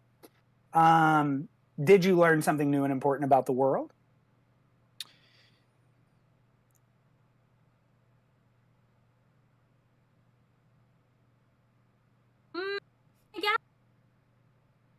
like, in the sense of how this is done professionally, this being, like, my first time out and about, like, I feel like this, like, throughout this, like, Natalie was still definitely, like, let's just do it. Let's just get it done. Like, I want to go and do the things. And I was, like, kind of having to learn, like, maybe I shouldn't just go off on my own, or this makes more sense to group up in this way. So I don't know if that counts of, like, on a individual level, but I mean, if no, that's okay. we're almost onto something with that. Let's see if we answer the next one before I have to get any more pitches. Did you learn something new and important about one of the other hunters? I mean, we the players learned that in a when a teammate is in trouble, Elias will start doing things for his own good as opposed to helping out. Yeah. Like, we saw a very clear, like, decision of, oh, they're dealing with this. I'm going to go do this thing that might aid me. Yeah. I would argue also that this is probably the first time you saw Natalie's version of past lives affect her adversely. Because that seemed to take everybody off guard, where we decided, like, the weakness, we decided it, you've seen. That had been seen before, but this was probably like this wasn't like oh, I did it again. It was like, why would I think that? Right. Like, you might even be new to that. Yeah. So yeah, either way, you get to mark 2 experience. Nice. Does that level anybody up? Yep. Does that level everybody up? Not me. Nope. Okay. And you don't have to decide right now. We can hit those next time around. I'm taking +1 of my tough. That's also fair. I think I think utilizing that, and, like, she has relied a lot more on, like, learning things, like seeing these different monsters and, like, relating it back to her knowledge of everything spooky. But this was a time that there was a lot more action, I think. Sure. So I think I'm gonna up my tough there. I like that. Rev, any thoughts, or one away? I'm actually 1 away. Oh, you're 1 away. Okay, yeah. Gotcha. It made me laugh earlier when Kim was like, the subreddit is gonna love this, because I love the idea that, like, she's basically like, I have a no sleep entry for a contest that I have to write right now, and that's why I have to get all the details while I'm in here. Nice. Well done. You have, as a team, as a brand new team, accomplished your first nightmare ectomy. I'll work on that term. Certainly there's a term. Yeah. But if you could bring a different term for this every single time. Oh shit. All right. We'll get there. And I think that's all for us for the first session, episode 1, Lucid Inc., The Midnight Smile. All right. Yay! Well, Kim, I know we've got some thanks to give out and some things to talk about what's coming up as the week continues on. Yeah. So a thank you to Sabai and Scribe Sarah and JGameZ for resubscribing. We appreciate you. And thank you to Keeper Dace for the bits. And thanks to all of you for hanging out for episode 1 of Lucid Inc. Coming up Wednesday, the 27th at 7 p.m. Eastern, come hang out and play Grounded with Rev and Tass, and maybe some more special guests. Thursday, the 28th at 7 p.m. Eastern, will be Mystery Detectives with myself and Megan. We're going to be playing, I was about to say Nancy Drew. We're going to be playing Miss Clue, Trials of Salem. And the costume theme for this, we are deciding, is witches' curses or witches' spells. So like Sleeping Beauty, Snow White, stuff like that. Also, there's going to be a surprise reveal of Kim's Christmas present that somehow relates to a possible Gen Con event. It's going to be a big night. Don't miss it. I have no idea what this is, and I'm so excited. And then next Monday, the 1st at 8 p.m. Eastern, join us for another Monday night stream with the cast of the Crit Show. We'll be hanging out and playing some video games. If you are going to be in Indianapolis for Gen Con, sign up for our meetup. We're going to be getting together at the IRT, the Real Life Inspiration for the IPT, on Saturday, August 6th at 8 p.m. Eastern. This event is free, and you do not need a Gen Con badge to attend. All that we ask is that you RSVP so that we know how many snacks to get. We're going to be hanging out and doing a live show, and I'm very excited about this live show. It should be a lot of fun. Gosh, anything else on our to-do list? Ooh, if you missed any of this episode, we're going to be putting it on YouTube on Thursday. So if you want to be notified the moment that goes live, you can head over to youtube.com/thecritshow and subscribe to our channel, and then you'll be the first to know when you can catch up on all episodes of Lucid Inc., plus everything else that we've got hanging out on our YouTube channel. I think that's it. Thanks so much for hanging out with us. Thank you, Tass. This was incredible. I can't wait for episode 2. Have a great night. You guys were amazing.